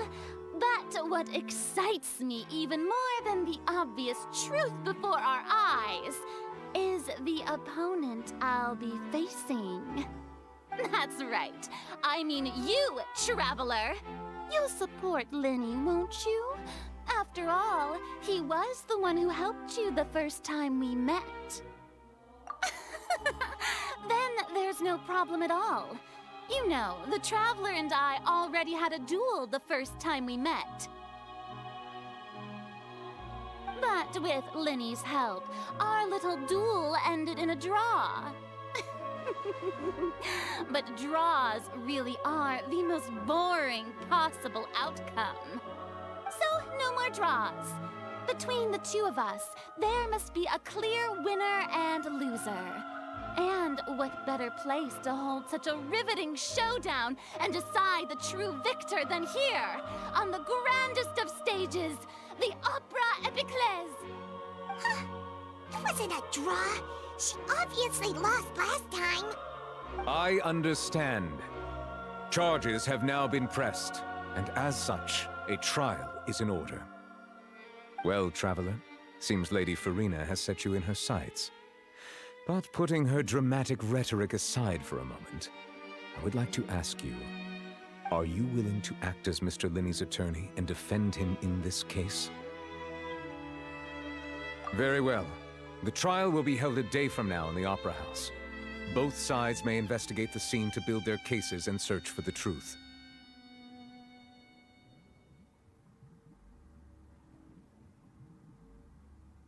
Linney and his troupe are all potential suspects, and shall remain within the Opera House.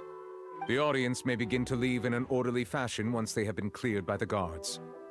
A day isn't that long. Let's see what kind of case this big-shot Outlander can build in such a short amount of time. I'm really quite looking forward to hearing it.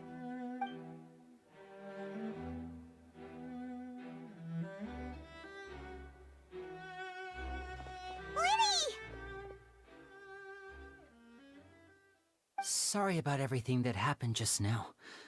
Were you frightened? Of course! Who wouldn't be scared after witnessing an accident like that? Yeah, I'm a little shaken up myself. How could this happen? And poor Cal. I know you already claimed that you would defend me, but now it's just us talking. Tell me, Do you think I could possibly be the murderer? I understand. Even I'm not sure what happened, so I can only imagine how difficult it is for you to grasp the situation. I'm sure everyone sees me as the biggest suspect at this point. But, if you ask me, the whole thing is mysteries layered upon mysteries, such that all that's left is confusion. I don't know whether what happened there on the stage was purely an accident or not, and I don't know why poor Cal was in the box. As for how that girl chosen from the audience could suddenly disappear, I'm afraid I don't have any answers either. If someone tampered with my performance, then we need to figure out what they did. Even a skilled and knowledgeable magician like myself couldn't pull all that off in just 1 minute. Which is precisely why we need to investigate! As this book says, the impossible could not have happened. Whatever happened must have been that which is possible. Paimon bought them when we were reading at the bookshop in the city earlier. Pretty cool, huh? Don't worry, Paimon used her own savings to buy them. It wasn't from our travel funds. I think they look cute on you, Paimon. You have good taste, Lynette! That's the right attitude. Feeling depressed isn't going to help me now. I need to get back to my normal self. But with the guards watching our every move, it's going to be especially difficult for Lynette and I to prove our own innocence. Good thing you agreed to be our attorneys. Thanks for that. We'll be counting on you. Yes, thank you so much. Yeah, just leave it to us. Oh, since we're going to start investigating, Paimon has a question for— Oh, well, I'm afraid that would involve some of our essential trade secrets as magicians. The secrets behind our magic are past saving, Lynnie. I suppose you're right. The truth behind our tricks is going to be important evidence that will be weighted during the trial. 'Tis truly a pity. As a magician, our magic show is a work of art. We've poured countless hours and spared no effort in perfecting it. But if revealing our secrets will help you uncover the truth behind what happened, then it will be well worth it. We should go somewhere else if we're going to discuss our magic tricks. We'll go speak with the guards, and in the meantime, you can go investigate the stage and the seating areas. Alright, let's go have a look while the investigation teams are still here. Detective Paimon is on the case!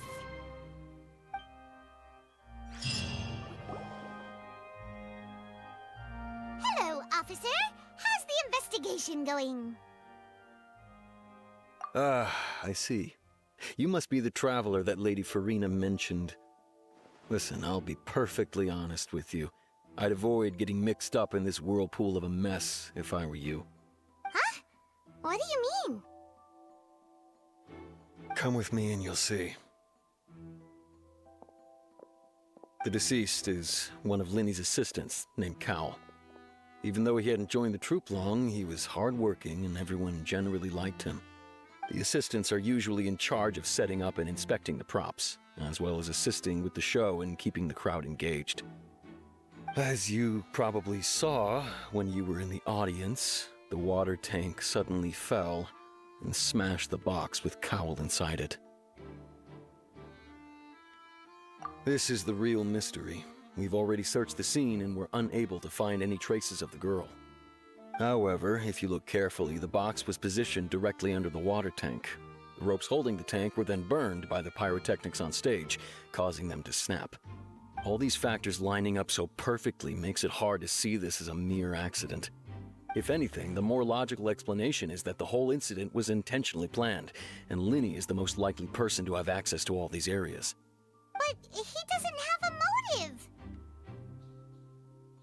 Are you both good friends of his? Well, you can't say we're good friends, but we've known each other for a little while. So in just a short time, he was not only able to win your trust, but even convince you to act as his attorneys. I know there's no such thing as magic. The real trick of a magician is holding the audience in the palm of their hand. I've seen a lot of cases. And I can tell you that people are the least reliable kind of evidence. Sorry, I tend to be pretty straightforward. Just know that I'm warning you for your own good. Anyway, you may investigate the scene of the crime yourselves if you're curious. Who knows, maybe you'll be able to come up with some new evidence.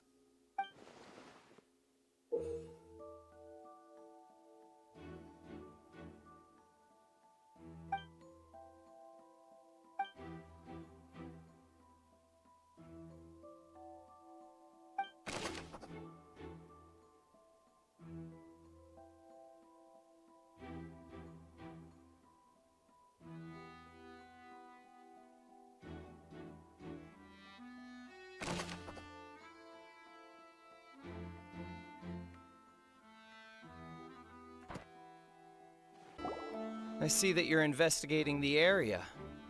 Well, it just so happens that I'm interested too. If you find any new and interesting leads, be sure to share them with me, all right? We don't have too many thoughts yet.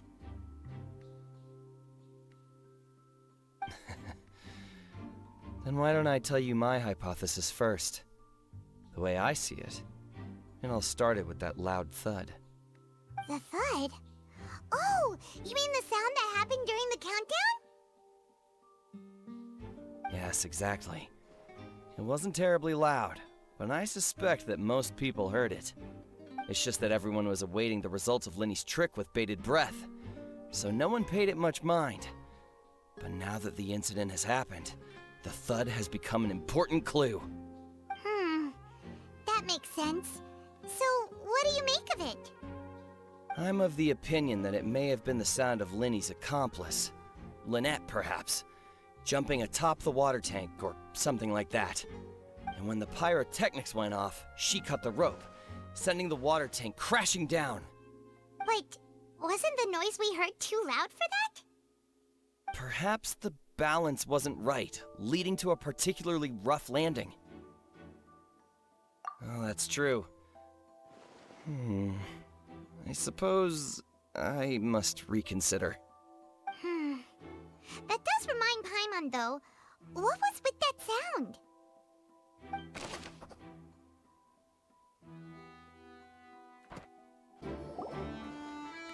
The investigation team has some new findings. Turns out there's an issue with the random number selector after all. See, I told you. What if the machine picked some big guy's seat? You think the murderer would have still made his move then? Sorry to interrupt, but we're helping Linny and Lynette with their side of the investigation. What were you saying about the number selector? There's something wrong with it? You're trying to help them? That'll be a tall order. Linny used the machine to pick a random member of the audience during his performance, right? The lucky girl that later disappeared. Well, we thought there might be a serious problem with the machine, so we had it taken away for further inspection. It turns out that the seat number it picked wasn't random at all. The machine picks that same number every time. I'm sure you already know that you have to make a reservation in advance to get a seat, regardless of whether it's a trial or some performance. In other words, Linny knew who would be sitting where from the very beginning. That much checks out. Linny reserved our seats for us, too. Bet you see why I was saying it'd be tough to make a case for Linny. Even though it's bad for Linny's case, Paimon had better write it down.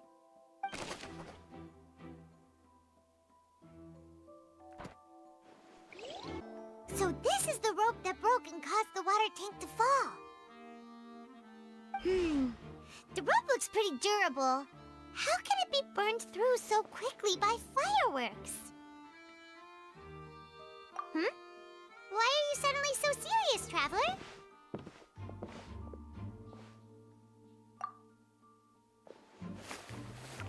Whoa. Look!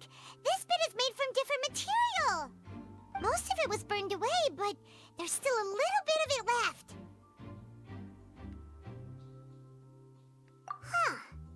So if a rope meant to hold something was made with that kind of material in it, then that means... Wait! Paimon should write all this down! Let's take notes!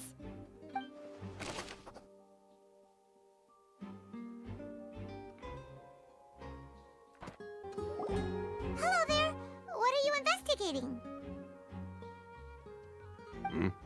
Oh, this location has also been cordoned off because the Magic Troupe members are currently considered prime suspects. The investigation team is still collecting evidence. The seats were all booked in advance, so we were able to deduce the missing woman's identity by checking the guest list.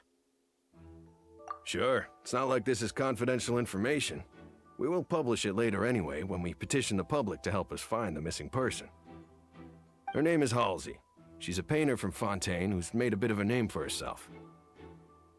Apparently, she wasn't a regular at the Opera House, but she'd been feeling some pressure with her work lately, which made her decide to come see the magic show. The Magic Troupe members all claim not to know her. We have looked into her social connections. It seems that she has no personal grievances or conflicts of interest with the suspects. Simply put, she wasn't related to the Magic Troupe at all, which matches the features of the previous serial disappearances. Were the victims of previous cases also chosen at random? That's how it seems to us, in any case. Apart from the fact that they were all young women of around the same age range, there really weren't any other connections between them. Okay then. No need to be so formal. If you do happen to see the missing girl, please be sure to contact us. It is of utmost importance that we get to the bottom of these disappearances.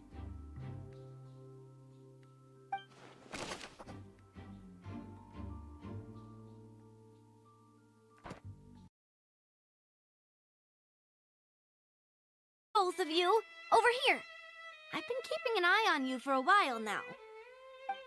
Huh? You mean us? That's right. If I'm not mistaken, you're also among those who wish to cut down the thorns and pursue the truth. No? And by the looks of it, you're not from Fontaine. Well, you're right on the mark about that one, but who are you? Have you never heard of the Spina di Rosula? From mediating disputes and providing protection to solving conundrums, you name it, Spina di Rosula does it. And I, Navia, have the honor of being its renowned president. Though those who play by our rules call me boss. I'm Silver, her attendant. Pleased to meet you. And I'm Melus. Demoiselle's various daily needs and affairs are under my purview. Huh? Boss? Demoiselle? What gives with the names? Well, I am the second generation president. Melus and the others are still used to my previous title. My apologies, Demoiselle. Should you prefer, boss, I will endeavor to use that instead. No, no need. You don't have to call me boss. Just Navia is fine. Okay, if you say so. Not that we're members of Spina di Rosula anyway. All merely trifling details. Never mind. Now, back to the situation at hand. That's right. I've always kept an eye on the serial disappearance cases. My interest stems from a matter back from my father's time. Judging from the look of things, I find Lini an unlikely mastermind. Really? We think so too! That's why we're looking for clues now. But how did you come to that conclusion? Intuition, naturally. My unparalleled intuition. Farina sure was quick to point the finger at Lini without any decisive evidence whatsoever, wasn't she? But that's not uncommon for her. If you remember, the Justice had to interrupt her and ask if she was pressing charges just to keep her from getting carried away. Anyway, a trial begins the moment someone levels charges. And, of course, there was no way Farina was going to back down in that situation. Sounds more like you just don't trust the Hydro Archon. Well, what's your opinion? I must admit that she can be interesting at times, but liking her doesn't mean that I'll blindly agree with her. All right, I've answered your question. Now, it's time you answer mine. Wait a minute, did that answer count? Well, I say it does. But don't worry, You won't hear any pointless questions from me. In your opinion, do you think it's right to treat a trial like it's an opera? Well? And why would that be?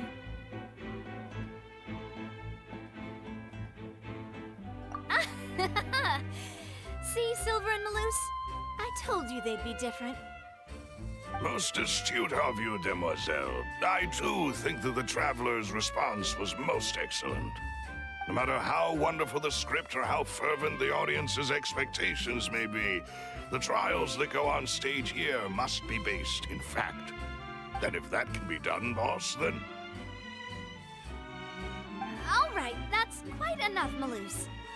Anyway, I like your answer. You passed with flying colors. Now, I need to make some preparations, following which our joint investigation shall commence. You two shall be my assistants. Wait! Since when did we become assistants? Oh, well, I can be the assistant.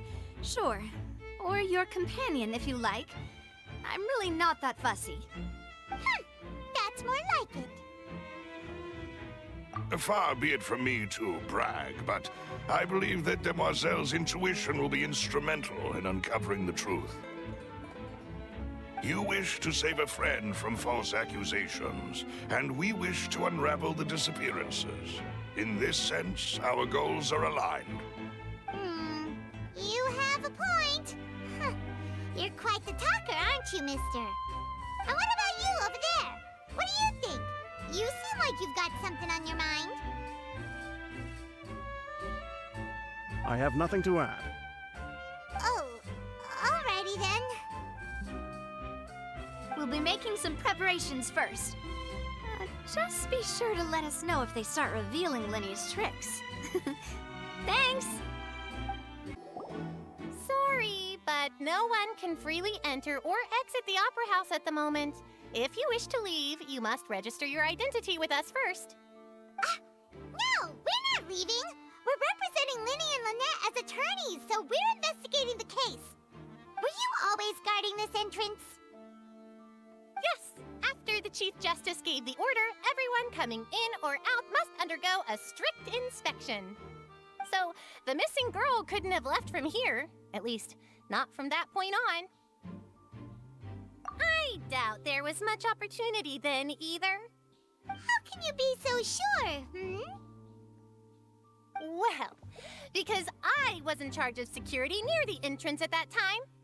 I couldn't see Linny's performance from here, which was quite a shame. Just my luck. But still, I did not abandon my post, and I stayed put no matter how loud the applause was. If someone had so much as even approached the door, I would have noticed it, let alone if they had tried to leave. We Melusines are good at that sort of thing, you know. So, it's safe to say the girl couldn't have left through here. Alright, thank you for your help. This'll be useful info.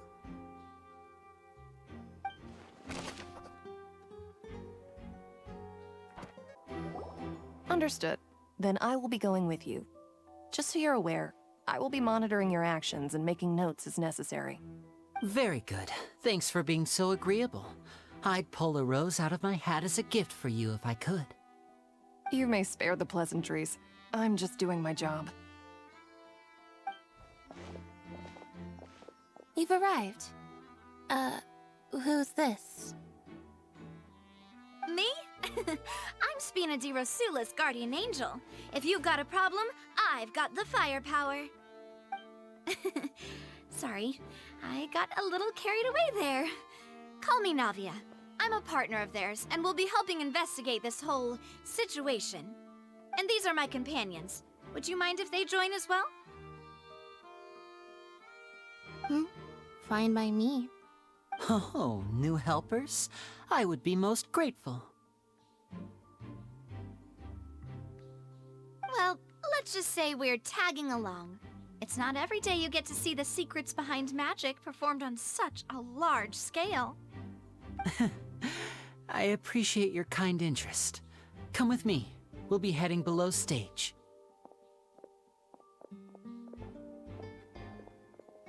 Huh? Below stage? Yes, a world of secrets is hidden beneath this magic box, prepared specifically for this switcheroo trick. But before I reveal everything, you should have a look first. Notice anything strange here?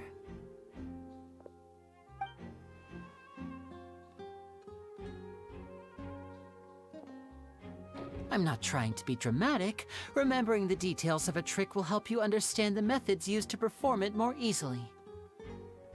Huh. Weren't there balloons and other decorations here? Where did all that go?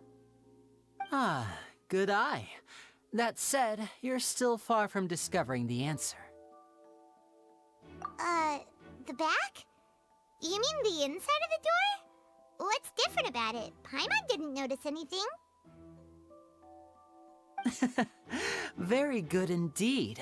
I thought you might not be able to catch that, given that you were sitting in the first row. The back of this door was patterned. Those patterns are now gone, replaced by a smooth wooden board. So, if you put 2 and 2 together, what do you get? Exactly. All right, let's go. I'll tell you how it works as we head down.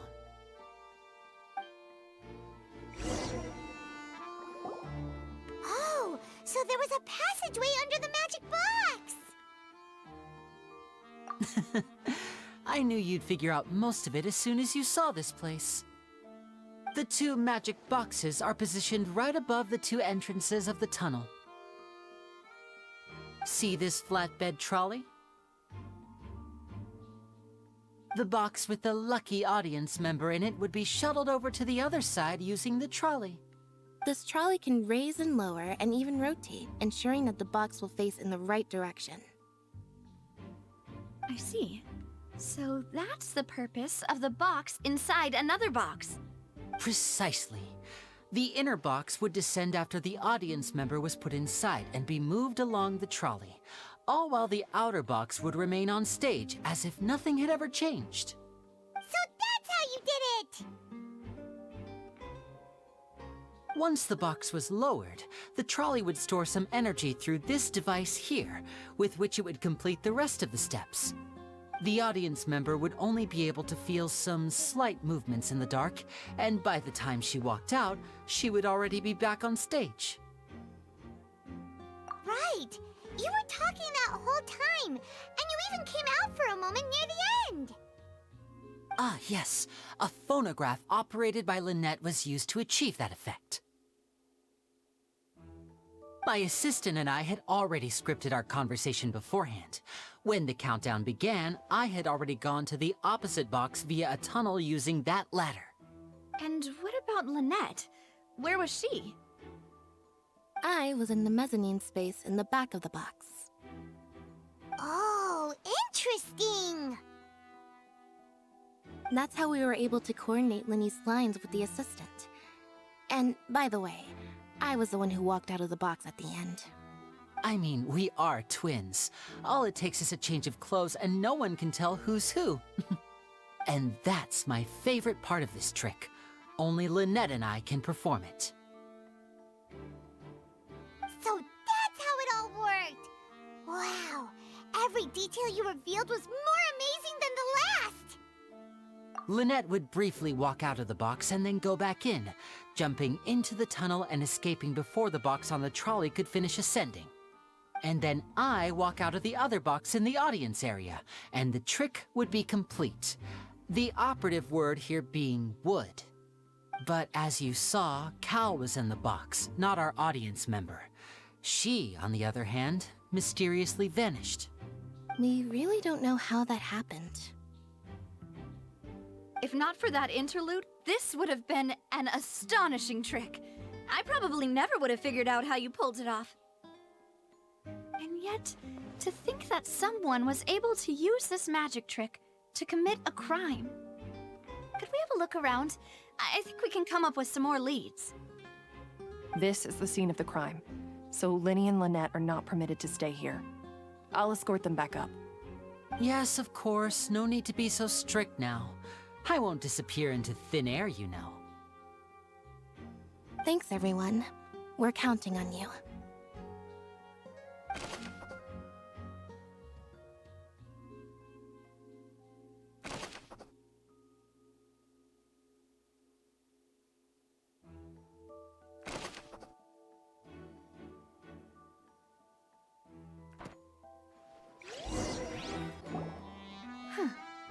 What's this? Looks like a hook tied to the end of a rope. Huh? There's all kinds of odds and ends here. Perhaps it was a prop for a different trick. But why would it have been left here? Whatever it is, let's make a note of it first.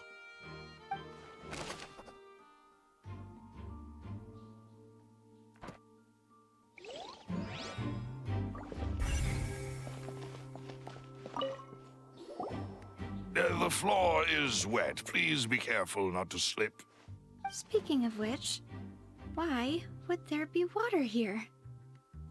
Oh, Paimon knows! It's one of those tricks where you pour water into a jug and then flip the jug over only for the water to disappear? And here's a broken vase. Huh.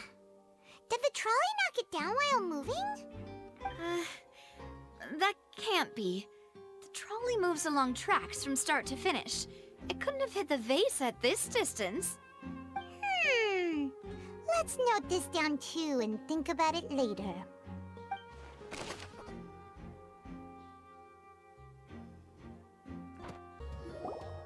Oh, these are the clothes that the lady chosen from the audience was wearing, right? Her clothes are here, but she's nowhere to be found. Right. And do you really need to do that if you're kidnapping them? Ugh, this is so confusing. Paimon doesn't want to be a detective anymore.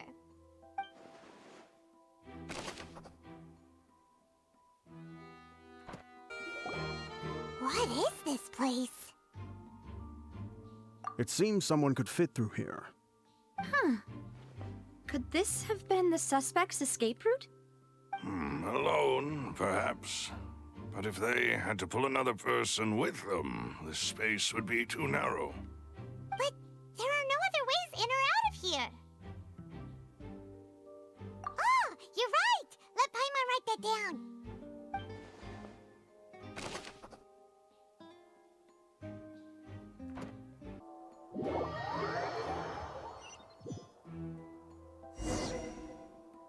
Well, we've ascertained the state of the crime scene. Let's find a place to sort out our findings once Malouse returns. Seems to me that there are several things that don't add up here. Apologies for the wait, demoiselle. So, what did the guards say? Did the criminal escape through the vent? They believe the odds of that are very low, since the vent leads to the Opera House's basement. The guards have checked the area carefully. No one left through the basement during the performance or after the incident, and no one was found hiding there. So the tunnels become like a secret chamber then! You know, like the kind you usually see in novels. The plot thickens. Halsey's disappearance and Cowell's death are both quite inexplicable. No wonder Farina was so confident in her accusation. All the current evidence points toward Lini and Lynette. In other words, the charges are very likely to be upheld unless we make some considerable progress. Charges and then trial. So if the charges are upheld, they'll announce a sentence? That's right. This is how a trial goes in the Opera House. During the proceedings, the Chief Justice and the Oratrice will hear statements from both sides. That's right. This is how indemnitium is produced. The statements from both sides, the defenses from attorneys, witness testimonies, and even the audience's emotions will all be projected on the Oratrice. To put it simply, it's as if the Oratrice has its own will, and is a judge in its own right. This also precludes any kind of favoritism on the part of the Chief Justice. Not that this has ever happened anyway. Once both sides have finished speaking, the Chief Justice will make his final decision.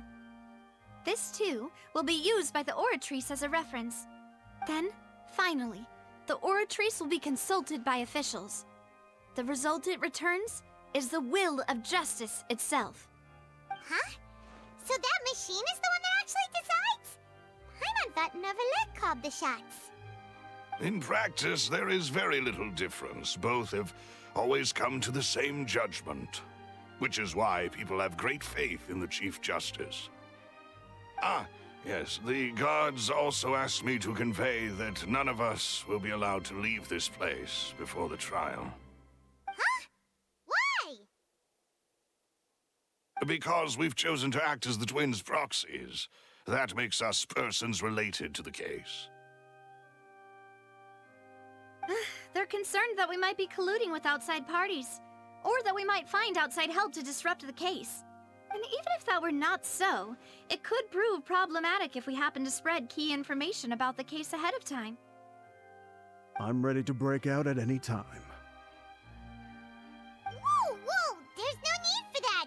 Paimon thinks they have a point. That said, are they providing food? Of course. I just hope you don't mind the lack of options. I'm afraid that catering to all tastes is not in the cards, nor is any guarantee of balanced nutrition. In that case, let's just sort out our findings together here. Pity. I was hoping to take you to try some of Fontaine's famous desserts, too. I mean, what better way to properly think through our findings than over some tea and sweets? Huh. Breaking out suddenly doesn't seem like such a bad idea after all. Just kidding, just kidding. Paimon will still do her best, even if there are no snacks. What do you mean, no snacks? Of course we'll have snacks. If we cannot buy some, then we'll simply make some. Huh? Here? But how? Understood, demoiselle. Everyone, please come with me.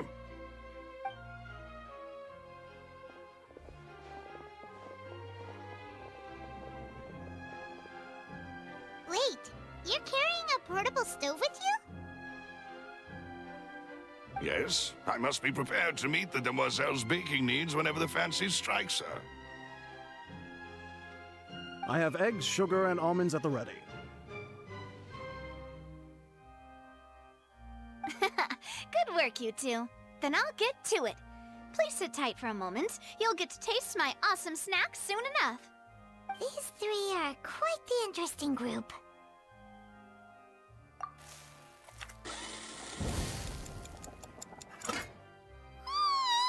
And Paimon thought it smelled good while it was still in the oven! Oh, it's even better now.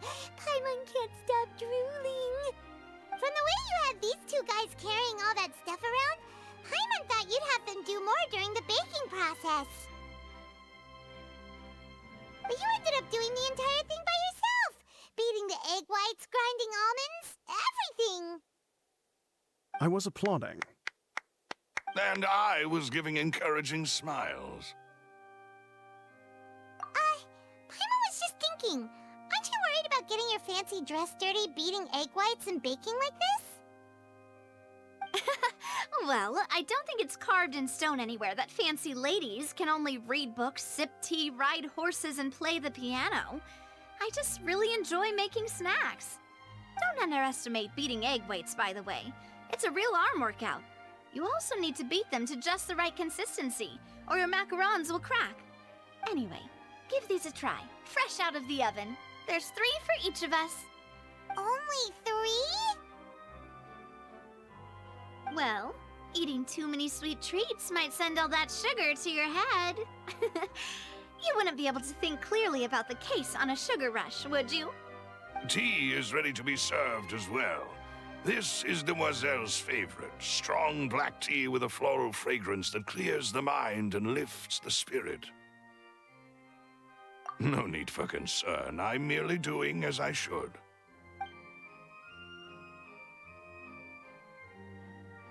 All right then. Down to business. As Paimon mentioned previously, the tunnel seems to be something of a secret chamber.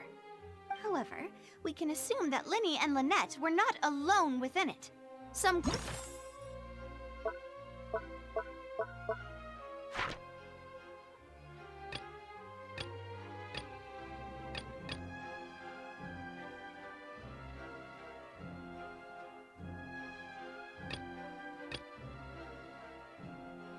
criminal also occupied its sealed confines.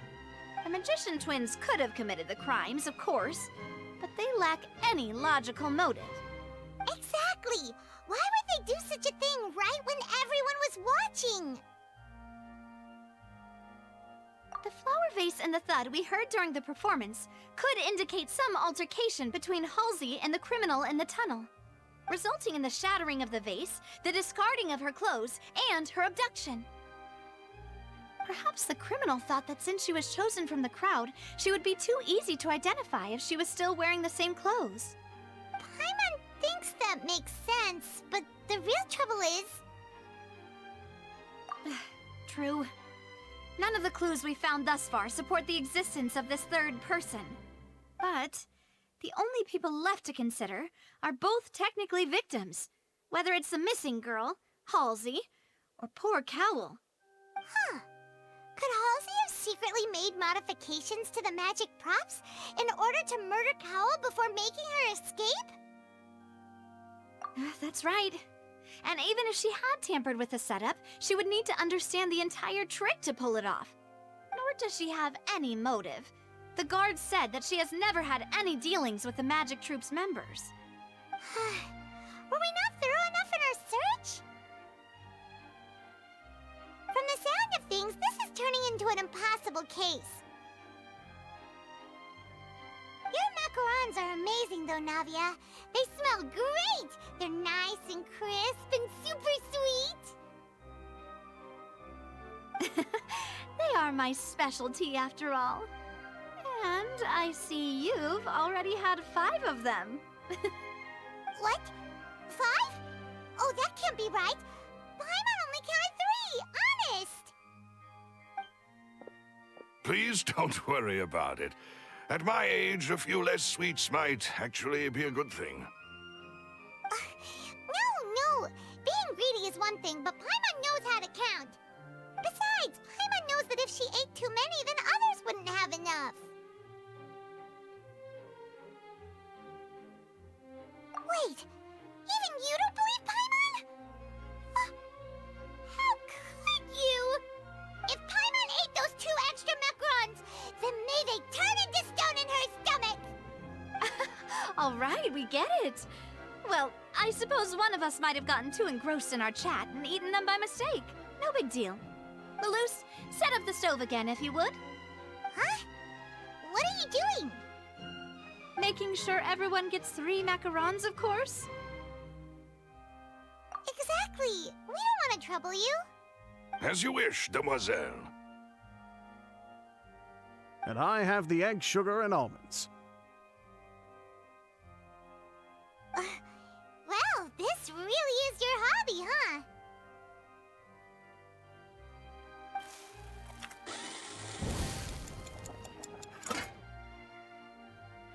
Well, that's it for snack time.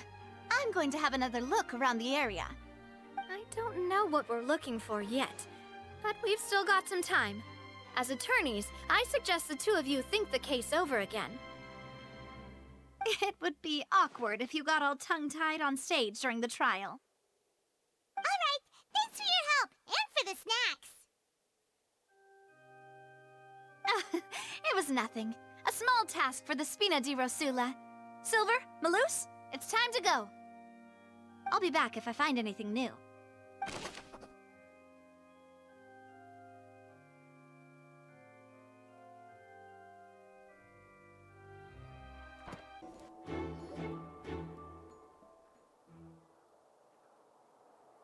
What do we do? The whole situation is so confusing. Good plan. Impossible things don't just happen. We'll get to the truth one way or another. Just relax. Even if everyone else suspects Lenny and Lynette, at least we will be supporting them from the stands.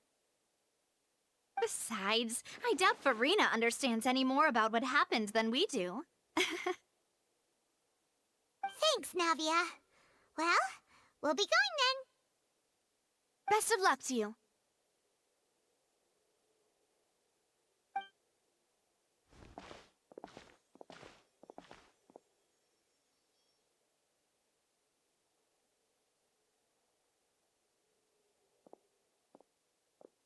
Ah, finally, you're back. Well, How did your investigation go? To be honest, you might be disappointed. No. We're already very grateful that you were willing to help. Well now, don't you all look disappointed. Don't tell me that your investigation came up empty-handed. That was to be expected, of course. The guilty can never produce proof of their innocence. But don't let that stop you. I shall be terribly disappointed should you, my most anticipated foe, concede so easily. Since both parties are present, I declare that the trial regarding the magic show incident is now in session. Firstly, in order for the audience to understand the causes and results of the incident, could we please have Mr. Linney explain the trick? Yes, of course. I will explain while Lynette demonstrates on stage. All the necessary items have been prepared.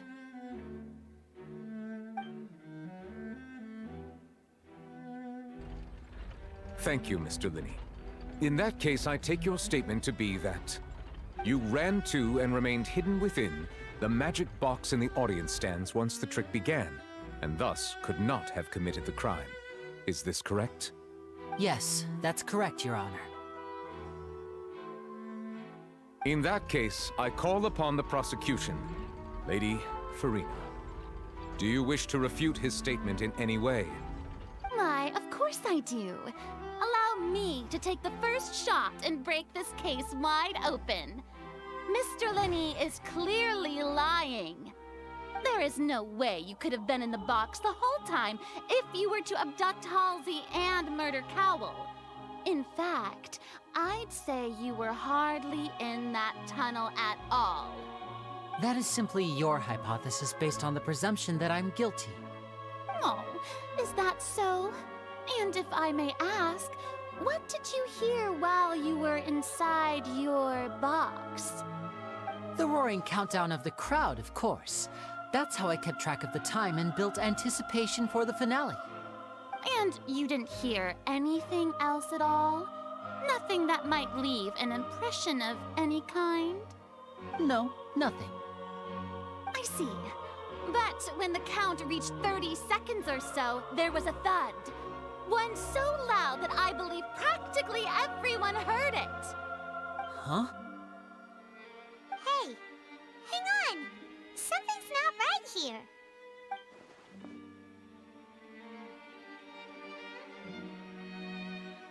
Yeah, I'm sure he could have heard a noise that loud from inside the box.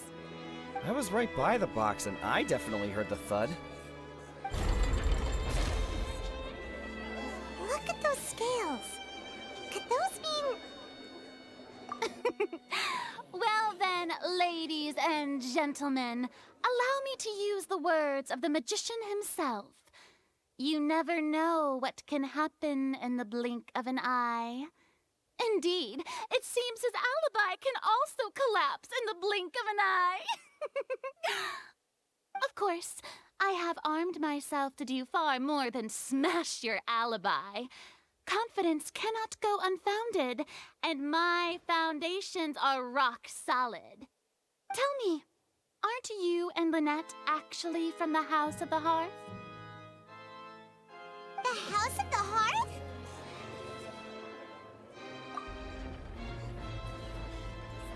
No wonder they did something like this. So the serial disappearances were the Fatui's doing. Now it all makes sense.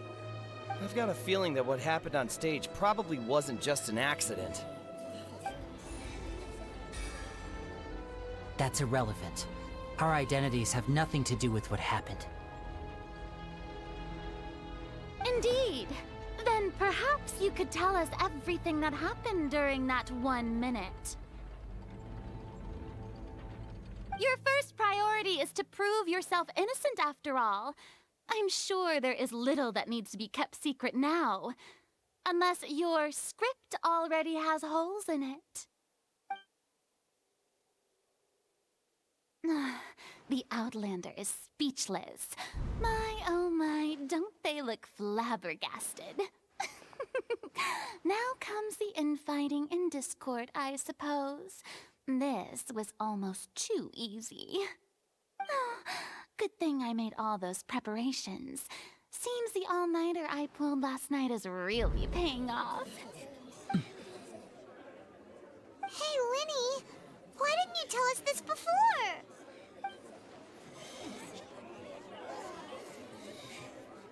Order! Order! Mr. Linney, allow me to re-establish the facts. Lady Farina has raised 2 points. First, when the thud was heard in the Opera House, you were neither in the box nor the tunnel. Second, you and Ms. Lynette are both members of the House of the Hearth. Are these claims true?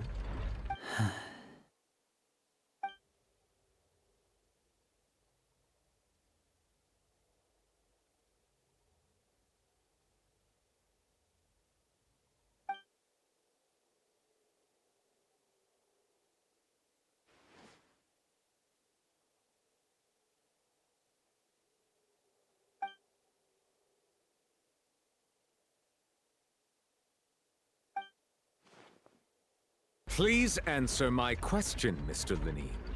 I'm sorry. Yes, they're true, Your Honor.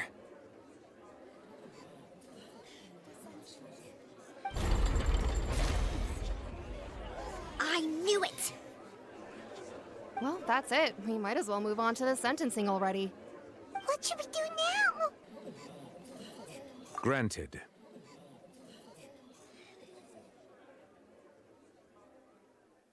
In that case, what is your request? Is that really necessary? They're already as good as guilty. The defendant deceived their own attorneys. What is there left to discuss? Order! Order, I say! Your request is reasonable, and we shall adjourn. This trial will reconvene in 1 hour.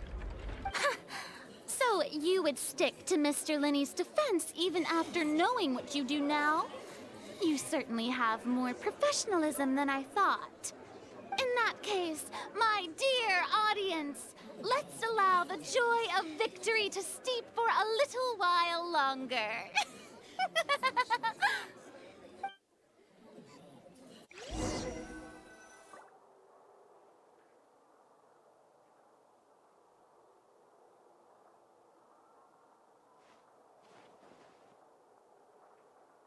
Well, this is awkward. I didn't think the Hydroarchon would dig all that up.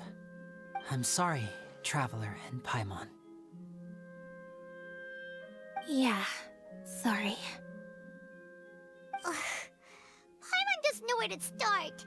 We trusted you two. We based our entire reasoning on the assumption that you weren't bad guys. Not to set the wrong tone or anything, but Paimon's really mad! I'm very sorry. I know you're angry, and reasonably so, but please, let me explain. I know you've clashed with the Vatuis several times before. I wouldn't be surprised if just hearing the word is enough to make you upset. But our organization is very, very large, and the Harbingers have very different personalities and goals. Right now, we want to save people. As many as we can. That's right. I'm sure we're on the same page when it comes to this nation and the disaster that its people might face. I knew if it weren't for our respective identities, we could become good friends. That's why I didn't wish to flat out lie to you, but chose to hide some details instead. The truth is very important, but being completely transparent about everything would see us spending more effort than we need to. Right. So, you be the judge. Heck, if I were you, I fear that I'd even struggle to trust me at this point. You met a Fatus who works as a magician, a trickster by trade. All by coincidence, too. But still, I'm asking you to trust me. I am no criminal. At least, not in this case. Sorry. Please forgive us. Well, you both say that, but... Right, let's hear your answer first, and no lies now! Of course. I'll answer any question you ask. We've been trying to find out how the Oratrice operates. We want to know why it has a consciousness. Why can it deliver sentences accurately? During our investigations, we learned that the machine's core is beneath it. From that moment on, Lynette and I have been designing this box swap trick with the objective of getting close to the core. Is that why you needed a whole minute? That's right. In truth, the audience would take about 75 seconds to count down from 60, while I would only need 15 to get to the opposite box. So, after jumping into the tunnel, I accessed the Opera House basement via the vent, and went to investigate the room in which the core is stored. That air vent was created during the construction of the tunnel specifically to execute this step. Well, nothing. As soon as I reached that room and was about to investigate, I heard someone's voice. Which should have been impossible, of course. I was quite certain that I was the only one in the room. That voice seemed to recognize me and tried to speak to me. I chose to err on the side of caution and retreated the way I came. On the way back, I saw the broken vase and the clothes on the ground, but the countdown was almost finished, so there wasn't time to give it any thought. After that, the homicide occurred just as you saw. Well, that explains why you didn't hear the thud. Because of that prophecy I told you about, of course. We must know all we can about this nation's secrets in order to deal with that prophesized crisis. That's the only way we can save everyone. So, there you have it. The whole truth. I swear, I didn't hide anything from you this time. It was never my wish to proceed under this cloud of mistrust either. But like I said earlier, you can be the judge. If you want to leave because you don't trust the Fatui, there's nothing I can do to stop you. Well, Traveler, you decide. Paimon will follow your lead however you choose.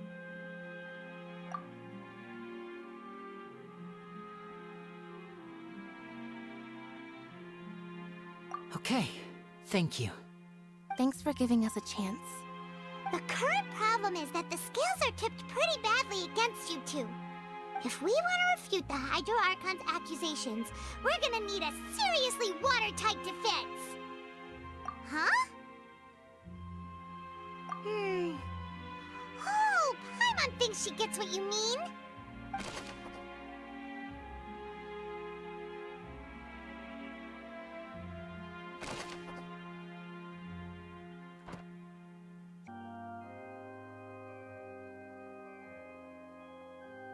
Both parties have returned to their positions. Let us continue the trial. When last we left off, Mr. Linney acknowledged the new evidence presented by Lady Farina as fact. Therefore, Lady Farina may continue stating her reconstruction of the events. Ugh, that took long enough. Now then, if everyone would lend me their attention.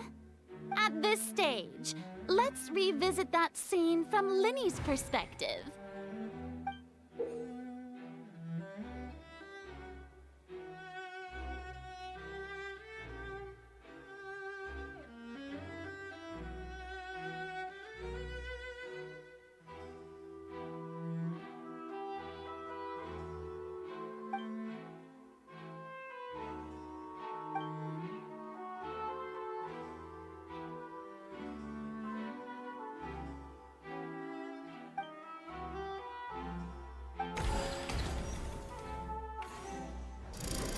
Countdown began, he entered the tunnel.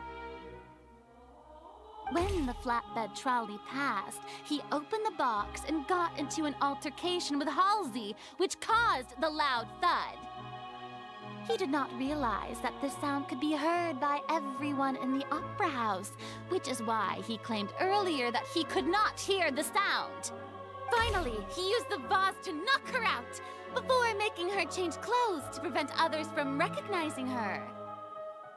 At this time, Cowell arrived in the tunnel, having heard that strange noise, and caught Linney red-handed.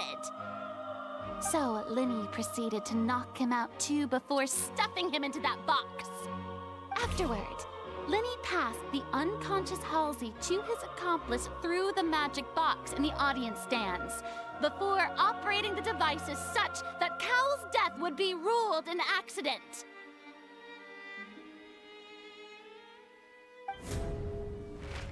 And there you have it. That's the truth behind what happened. Does the defendant's side have any objections to Lady Farina's description of the events?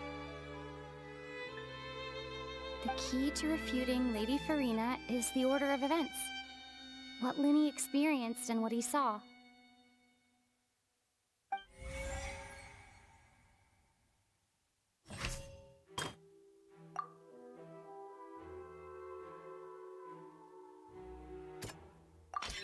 According to Lini, he left via the vent after entering the tunnel. He couldn't have had that altercation with Halsey.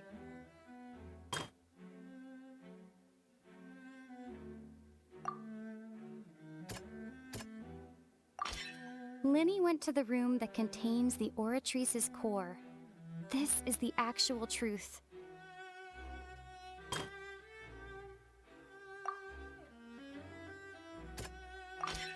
Lini did not take part in the underground altercation. He only witnessed traces of the aftermath. Attention! Ace Detective Paimon has something to say! When the countdown started, Lini did indeed go into the tunnel. But he immediately used a vent to access the Opera House basement, which is where the underground core of the Oratrice is stored. Once he reached that area, he heard a voice in what should have been an empty room. Since he felt something was amiss, he returned immediately. The crime scene had already developed by the time he reached the tunnel again, and in order to complete the magic trick, he did not remain there for any length of time. Finally, he reached the surface, and that was when the accident happened from his point of view. Therefore, he's innocent!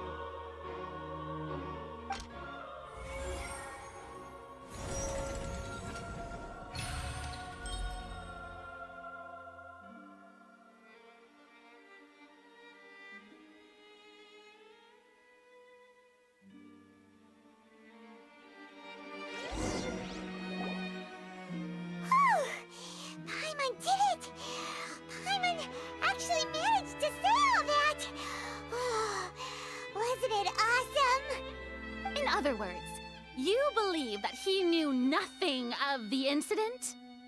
That's right! My reasoning?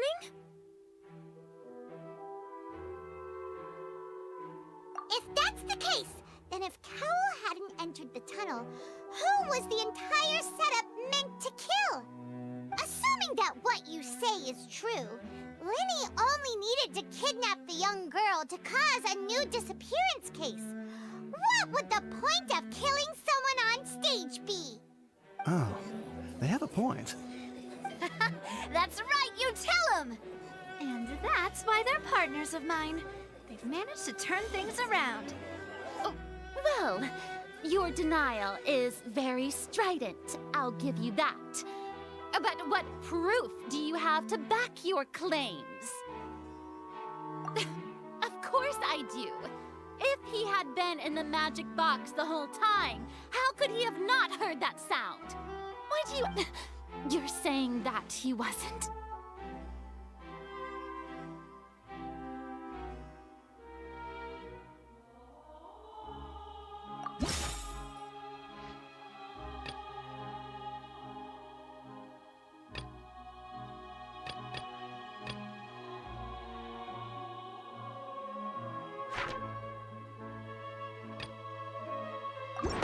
That's right! Lini wasn't in the box or in the tunnel. That's why he didn't hear anything strange during the performance. This means that when the crime happened, Lini had already entered the basement via the vent. The same clue you used to disprove his alibi has now become the best proof! How do you like that? Well played.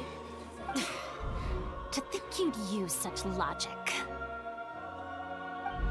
Well then, if it wasn't Lini who committed the crimes, then who was it?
The deceased's name is Cowell, Lini's assistant. He would have been able to tamper with the equipment. Halsey is the missing person and an ordinary audience member. Or did she have her own scheme all along?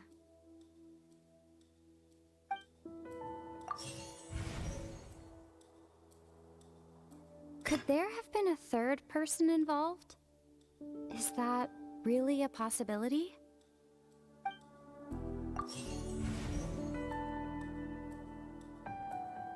The deceased's name is Cowell, Lini's assistant.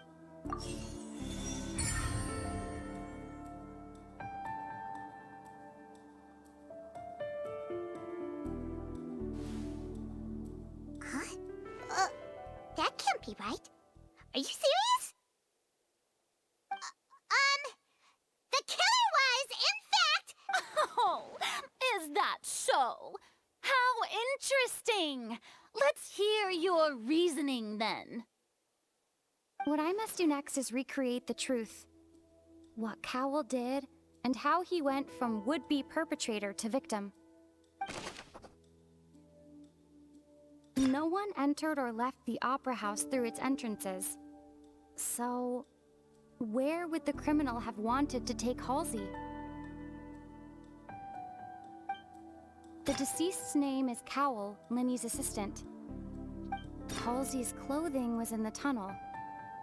So, there must have been some fear that she would attract attention. The sound we heard may have come from a clash between the missing Halsey and the criminal. Lini was not in the tunnel at that moment, which gave our criminal ample time. It would have been tough for both people to fit into that vent. They would likely have bumped into Lini as well. No one entered or left the opera. Lini was not in the tunnel at that moment, which gave our criminal ample time.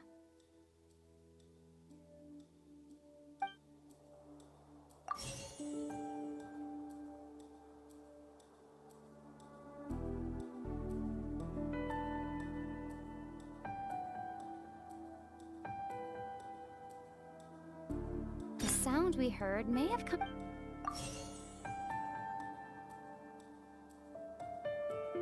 The deceased's name is Cowell.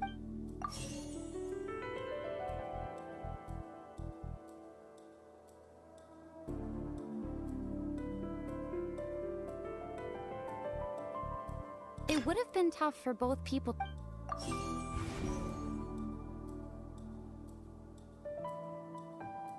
No one entered or left. Halsey's clothing was in the tunnel.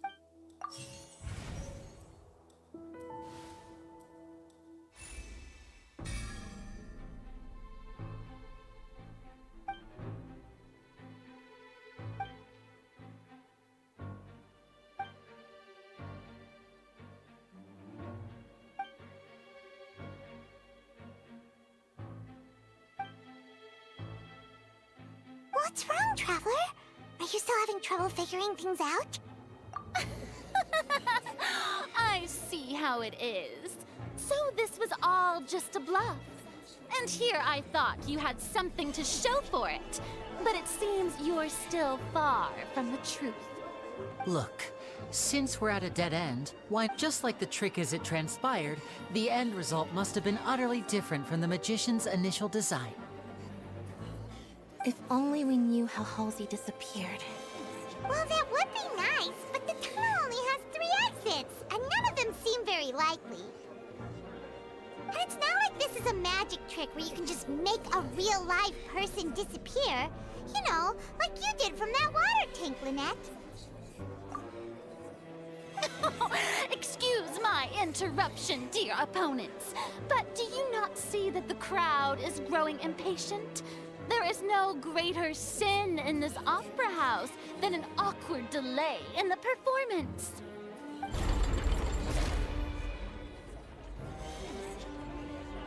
If the defense is unable to make further effective arguments, we will move on to the next stage of the trial. Lenny was not in the tunnel at that moment, which gave our criminal ample time.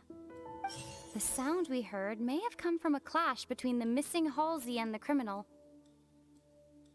The deceased's name is Cowell, Lenny's assistant. He would have been able to tamper with the equipment. The vase was not broken.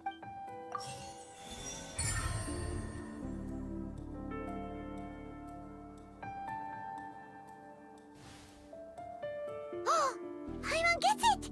It all comes together if Halsey disappeared instead of being kidnapped. Lynette escaped from the water tank, vanishing gradually and leaving only clothes behind. If there's a similar method where a person could be transformed into water... Oh, just a moment, please. I do hope you know how preposterous you sound at the moment. How could a person ever be transformed into water? This is reality we're talking about here, not some magic trick. Must we really? I should think that of anyone. Your friend Linny already knows this truth very well. Magic tricks are ultimately just illusions and misdirection. But Halsey's disappearance is very real. We're talking about 2 completely different things. Even so, I trust the Traveler's judgment. The truth must be out there somewhere. Perhaps some new line of reasoning may open if we try to gather all the focal points that don't make sense. Since Cal was the deceased, we haven't placed much attention on him. But given that we aren't making much progress with the case, it wouldn't hurt to have a look at his belongings, would it? People really do come up with all sorts of harebrained schemes when at the end of their rope. The way I see it, your suggestion that we broaden the scope of our investigation is nothing but a tactic for stalling the trial. Nevertheless, I believe that this is a reasonable request on the part of an attorney. Since the trial does indeed appear to be at an impasse, I believe that additional evidence may help us make more progress. Guards, please step into the lounge and examine the personal effects of the deceased, Cowell. We are still examining the items, but we have already made critical progress that we feel must be shared with everyone post-haste. We discovered several test tubes of fluid within Cowell's baggage, each labeled separately.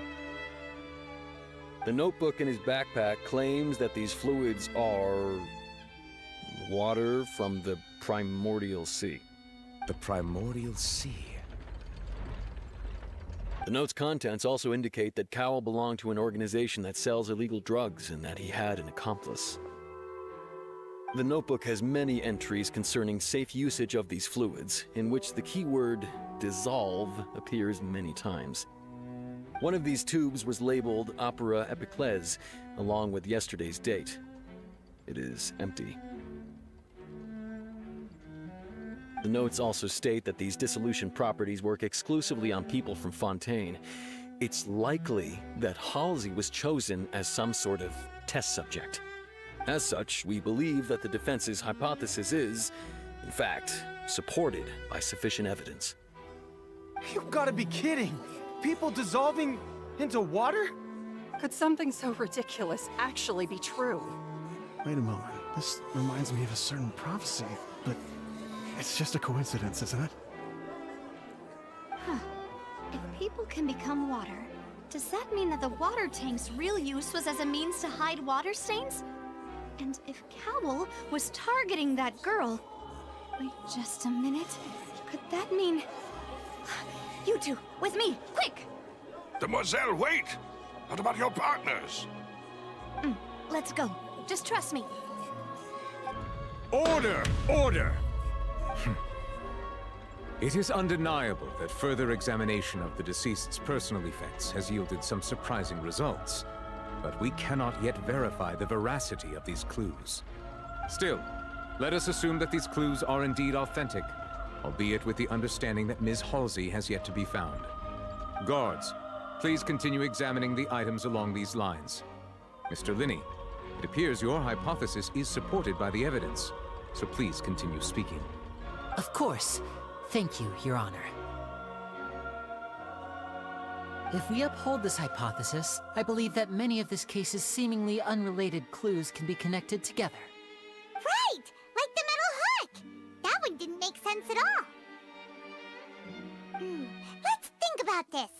Cowell's methods must have something to do with that water from the primordial sea.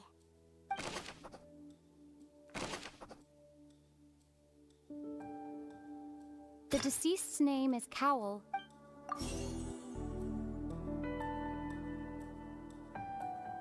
Now it seems like the hook rope was not meant... The water from the primordial sea should already have been prepped before Halsey entered the magic box.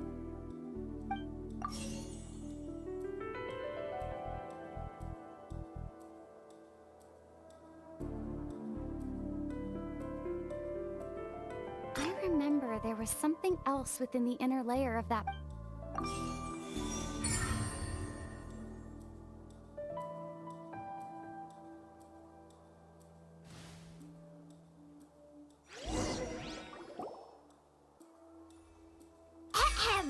It's Ace Detective Paimon's time to shine again!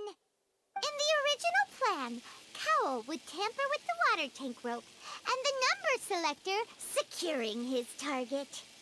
When the magic box containing Halsey was lowered, the metal hook would retract gradually and pierce the balloon at the top of the box. When the balloon attached to the box afterward, Cowell would enter the tunnel and break the flower vase to conceal the water inside the tunnel, with the remaining evidence being covered up by the water tank on stage. But he encountered something unexpected in the tunnel, and wound up being fatally hit by the same water tank he meant to use to cover his tracks. Huh. That does make sense. That actually links together a lot of the more confusing pieces of evidence.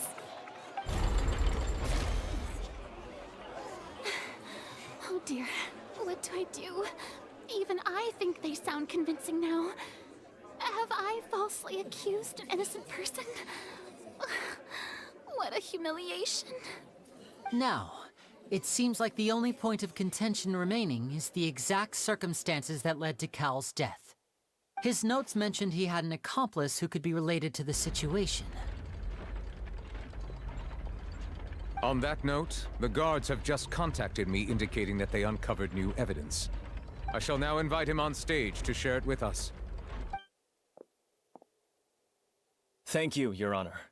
We were just inspecting the luggage of the other people involved in this case. And we found an identical sample of the water from the primordial sea among Linney's personal effects. What?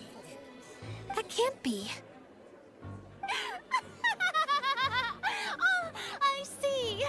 Well, how wonderfully comedic to have your own counterattack only to come back and wound you.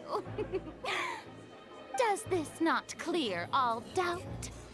My dear citizens, my loyal audience, allow me to present my reasoning and bring this performance to a swift close. Lini did not need to take part in the dissolution of the young woman at all. Indeed, he did leave the scene via the vent. Having made modifications to the props beforehand, his accomplice Cowell then caused Halsey to vanish using the water from the primordial sea. But upon his return, in cruel avarice, Lini desired sole credit and prepared to do away with his partner in crime. Ultimately, he knocked Cowell out, and the tool meant to cover the crime up also became a murder weapon. Now, as much as I regret having come to such a viciously straightforward conclusion, am I right, Miss? We've used up all the evidence we collected. There's no way for us to make a rebuttal. Is this the end of the road? Oh no! Paimon can't think of anything either. It doesn't look like there's any way around. Seems using the water as new evidence was too good a move. I think we've all seen enough now. I believe this is indeed the finale. Now then, my good, noble Chief Justice, should we not, in your view, move... Excuse me, everyone, but I must interject. Miss, I must ask you not to shout and to respect the ongoing legal proceedings. Oh, come on. Don't be hasty. I have a good reason for interrupting, you know. Now, would anyone here like to take a little break from all this debate and see a little magic? I'll show you an amazing trick. One that can bring a young woman who has disappeared back in the flesh, right before your very eyes. Please, do the honors, Mr. Lini, if you would be so kind. What in the world is she saying? No offense, miss, but miracles like that are beyond my scope as a magician. Come on now, don't be silly. Magic is all about misdirection, isn't it? It often conceals the truth while presenting a fascinating illusion. But once everyone believes the illusion, can't magic reveal the truth to them once again? And wouldn't such a trick be the most marvelous finale to today's performance? Come on, Lini and Lynette. Give it another go. Don't worry. Spina di Rasula has made the necessary arrangements on your behalf. But as the magic makers and stars of the show, I think I should leave the final performance to you. I understand.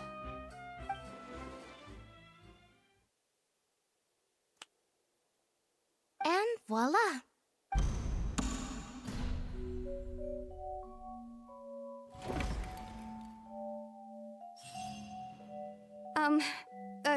Sorry for the interruption.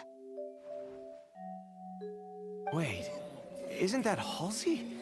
So the whole thing about people dissolving wasn't true after all? To be clear, I'm only here because this person told me that if I testified, the merit of doing so would lessen my sentence. I was hiding outside this room listening to the proceedings because I was afraid that I would be the one put on trial. I was just feeling happy that no one had noticed me, and then before I knew it, she caught me. That'll teach you to underestimate us three. Where should I begin? I'm sorry. I'm the one who killed Cowell. I admit it. What? Why? Firstly, my name isn't Halsey. It's Lillian, and I'm originally from Mondstadt. I heard that Lini's show was gonna be a real thriller, but I missed the chance to buy a ticket, so I stole one. That's how I make a living. I steal stuff here and there, and I'd never been caught before. But I was noticed at the harbor a few days ago, and I barely got away.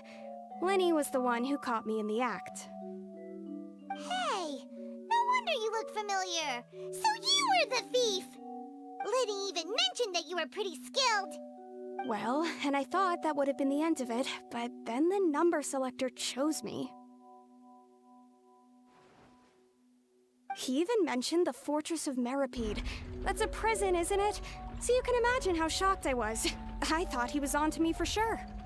So I played along with the show while looking for an opening to flee, but then I got water poured on me for no reason, and then someone jumped into the tunnel to nab me. I wasn't going to take that lying down, so I knocked him out and stuffed him into the box. There was nowhere to run from there, though, so I had to change my clothes and hide in a box containing performance costumes. I slipped out after the first guard arrived at the scene and continued hiding inside the opera house. Can a person even hide in there? But I swear I didn't know that the water tank would fall down. Really, I swear it. Had I known that, I wouldn't have put him in the magic box. I may be a thief, but I'm no killer. Well, that makes everything pretty clear now, doesn't it?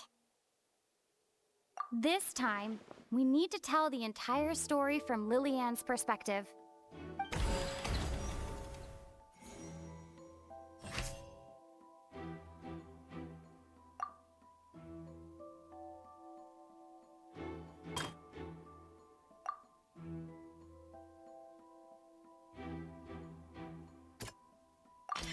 The strange sound wasn't from a fight. It was Lillian's attempt to break out when she was frightened.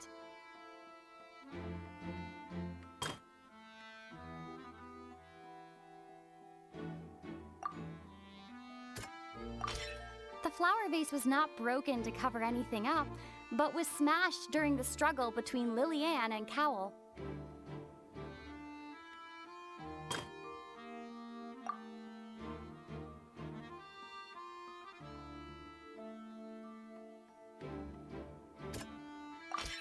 Lillian was afraid that she would be recognized if she left, so she changed clothes and hid, biding her time.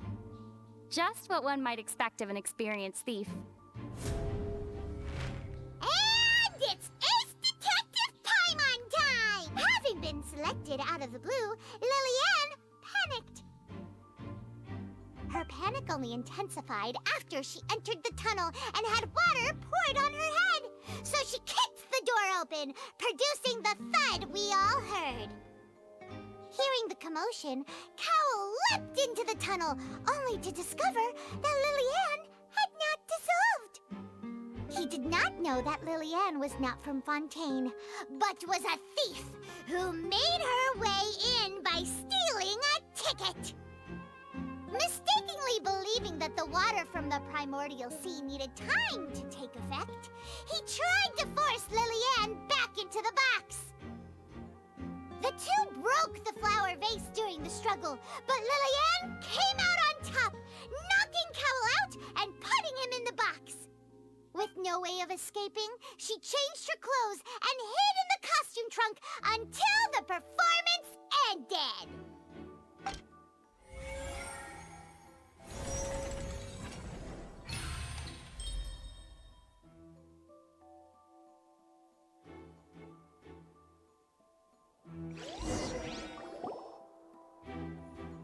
She knew that she would have to go through guard inspection if she tried to leave afterward. So, she has been trapped in the opera house these last 2 days. She had already become desperately hungry by the time we were chatting over macarons. So, she swiped 2 of them right under our noses. Talk about a sneaky thief. At this point, all the events that happened in the tunnel have now come to light. Ah, so that's the whole story. Bravo! Bravo! Now then, Lady Farina, do you wish to speak against the defense's statements? Please answer the question, Lady Farina. Also, if I may add, the trial has not yet ended. As such, I request that the prosecution not leave the room before the proceedings have concluded. What, are you reading my mind now? No, I have no further arguments. I admit defeat. But really, could you at least have left me with some dignity? Wow, look at that! She's like a deflated balloon now. If there are no objections, then as the Chief Justice of Fontaine, I shall once again repeat the full sequence of events. The actual perpetrator of the serial disappearances, Cowell, selected his next victim from the audience reservation list. With some modifications to the selector, he could ensure that the pre-selected young woman would be chosen. To cover up any evidence while committing the deed, Cowell thought of allowing the water tank to fall, which would conceal the water left behind after the young woman was dissolved. He also tampered with the rope suspending the water tank, using the fireworks at the end of the performance to cause the tank to drop and hide the watermarks. He poured the water from the primordial sea into a balloon during the preparation of the magic box and stuck it to the box's lid. Finally, he passed the prepared hook on a rope through the gap in the magic box's door when bringing the young woman to said box. When the magic trick officially began, the box containing the woman was lowered into the tunnel, tightening the hook rope and bursting the balloon containing the water. If all had gone to plan, the young woman would be dissolved at this time. However, Lillian was not from Fontaine, and thus fled the box with a loud noise. Realizing that there was trouble, Cowell entered the tunnel and met Lillian. Thinking that the waters had not yet taken effect, he decided to proceed. However, his opponent was more capable than he thought, and he was overcome, knocked unconscious, and placed into the magic box, and thus became his own final victim. Lillian, according to her own statements, then changed clothes and hid until the performance ended, before hiding in other parts of the opera house. As for Linny, he was in the underground structures within the opera house, and was thus ignorant of these happenings. From this reconstruction of events, we can conclude that Linny, the accused, is in fact innocent. While there is much in Linny and Lillian's conduct that should still be investigated separately, this case, at least, can be handed over to the Oratrice to make the final decision.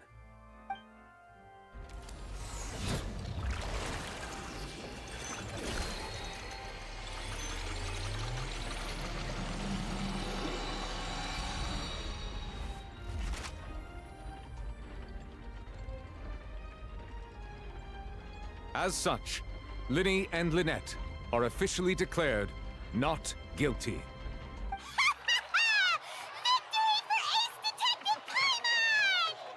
Great work, partners. Thank you all. Thank you so much. Next, I think we deserve an explanation, Guard Vaughn. How did you find the water from the primordial sea in Linny's baggage? Right! Your discovery caused me to make a serious mistake, you know. Or was that not a discovery, but false evidence that you dared to bring before this court? I suspect that the accomplice mentioned in Cowell's notes was not Linny, but you, yes?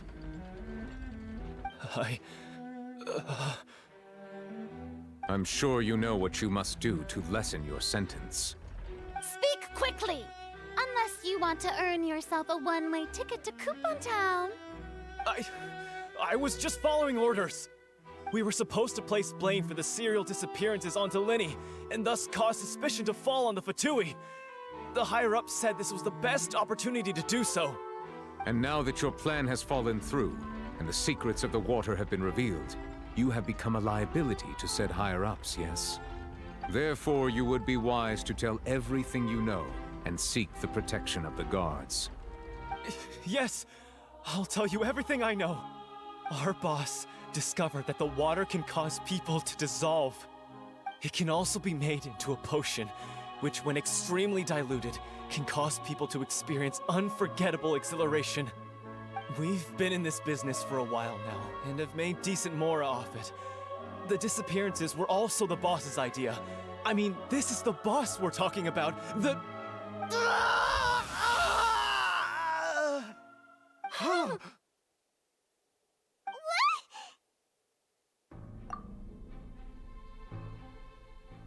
And now he can no longer talk.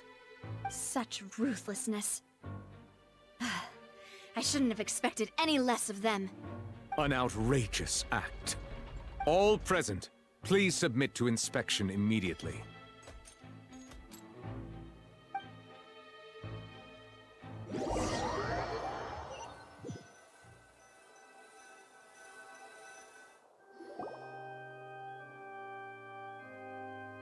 So, we're just going back now?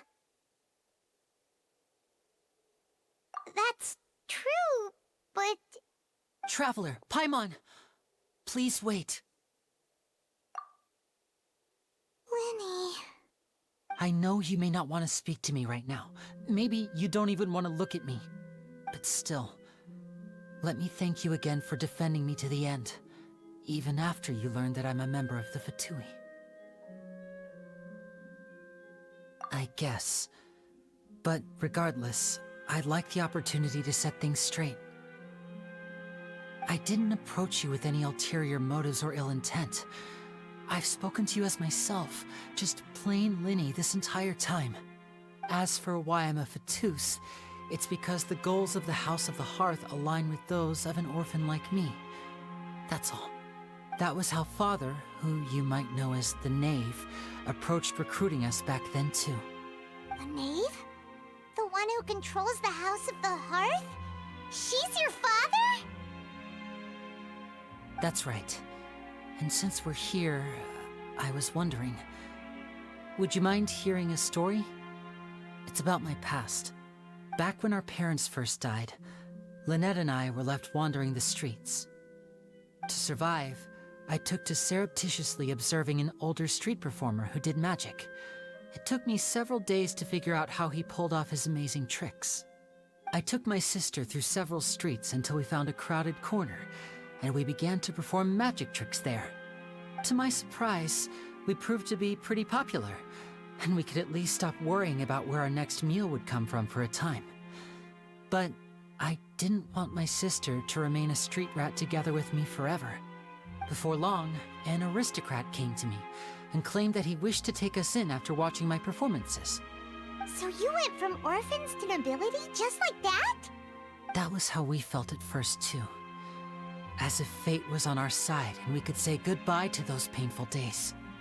But I gradually discovered that while we were called foster children, he was really after my talent for magic tricks. He would constantly take me to all sorts of banquets to garner attention, which he would then use to expand his social circles. That doesn't seem too bad either. Better than roaming the streets at any rate. It took a while for me to realize just how dark his heart really was. After one particular performance at a banquet, I discovered that Lynette was not on the same return vehicle as me. I waited a long time after we returned home, but she did not come back. I went to that noble's bedroom and asked him about her whereabouts. The answer he gave me was, she caught the eye of the most eminent person at the banquet, so I sent her over as a gift. I mean, you'll be able to perform your magic regardless of who your assistant is, yes? Oh no. So he was gonna... But wouldn't Fontaine's laws deal with such people? As far as outsiders are concerned, this is a relationship akin to adoption or foster care, and they have their ways of escaping the eye of the law.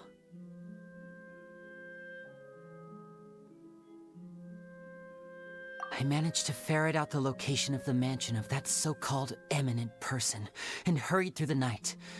But by the time I leaped over the walls, avoided the guards, and made my way in, all I saw was the moonlit ground covered in blood, and the knave standing there in the darkness.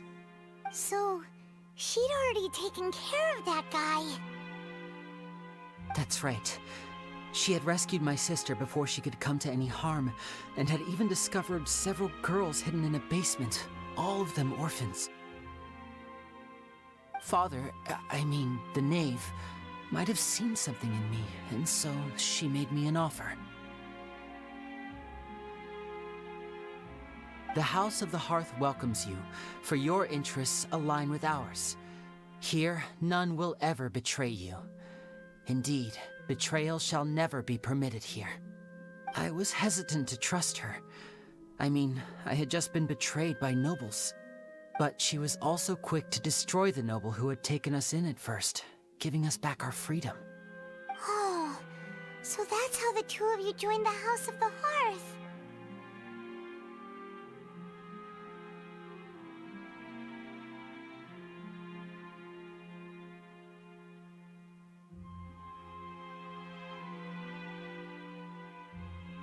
She has her own plans. She has gained permission from the Tsaritsa to first use the Gnosis' power when she obtains it. She plans to use it to find a way to break the prophecy and save Fontaine. So, she believes in that prophecy too? That's right. The whole House of the Hearth is currently working to combat that crisis. Today's case has also proven that people from Fontaine can indeed dissolve into some sort of water, thus further supporting the prophecy. All of us house members here, Lady Arlecchino herself included, are from Fontaine. We won't give up on defending our homeland. To us orphans, the only connection we have left to this world, apart from our family, is our homeland. So, from small deeds like distributing magic pockets to huge schemes like stealing a Gnosis, everything is aimed at dealing with that prophecy.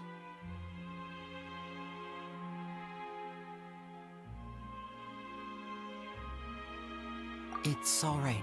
I understand. The only thing I can do is relate all this to you. I just hope you can understand that even as a member of the House, I have never stopped making my own decisions, and that I believe what I'm doing is right. If you should need anything at all in the future, feel free to find me. I will do my best to help you, as plain Linny.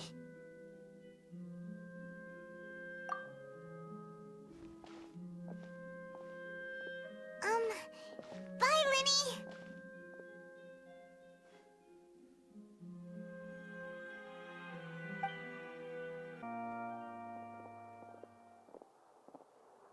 Hey there. What was with the disappearing act you pulled right as the trial ended? Were you looking for us, Navia? Well, this whole thing isn't exactly over, is it? I do feel that we're getting closer to solving the serial disappearances case, though. Don't you think so, too? Huh? What's wrong, my dear partner? Besides, are you sure we're the ones who can crack a case that's been cold for decades now? And given that there's new evidence from the trial, there should be a trail of breadcrumbs for the Hydro Archon's people to follow now, right? Ah. I see. Well, I won't lie. I'm a little shocked to hear that from you. But I suppose you are just travelers who have only arrived in Fontaine after all. Sorry. I might have been too presumptuous. Don't say that, Navia. Ah, and we were having so much fun investigating with you, too. It was like having new waters flowing into a stagnant mire, causing new hope to spring forth, and the reflection in the murk to become clearer. Sorry about that. I'm a bit prone to nostalgia. Don't mind me. Wait, shall we have a farewell meal? You know, to commemorate our time as partners? Huh? Do we really need to get that formal? Well, guess you really did treat us as partners, huh? Well, I'd just like to have a proper ending to every important memory. That way there are no regrets later. Anyway, it would just be a meal, so it shouldn't take up too much of your time.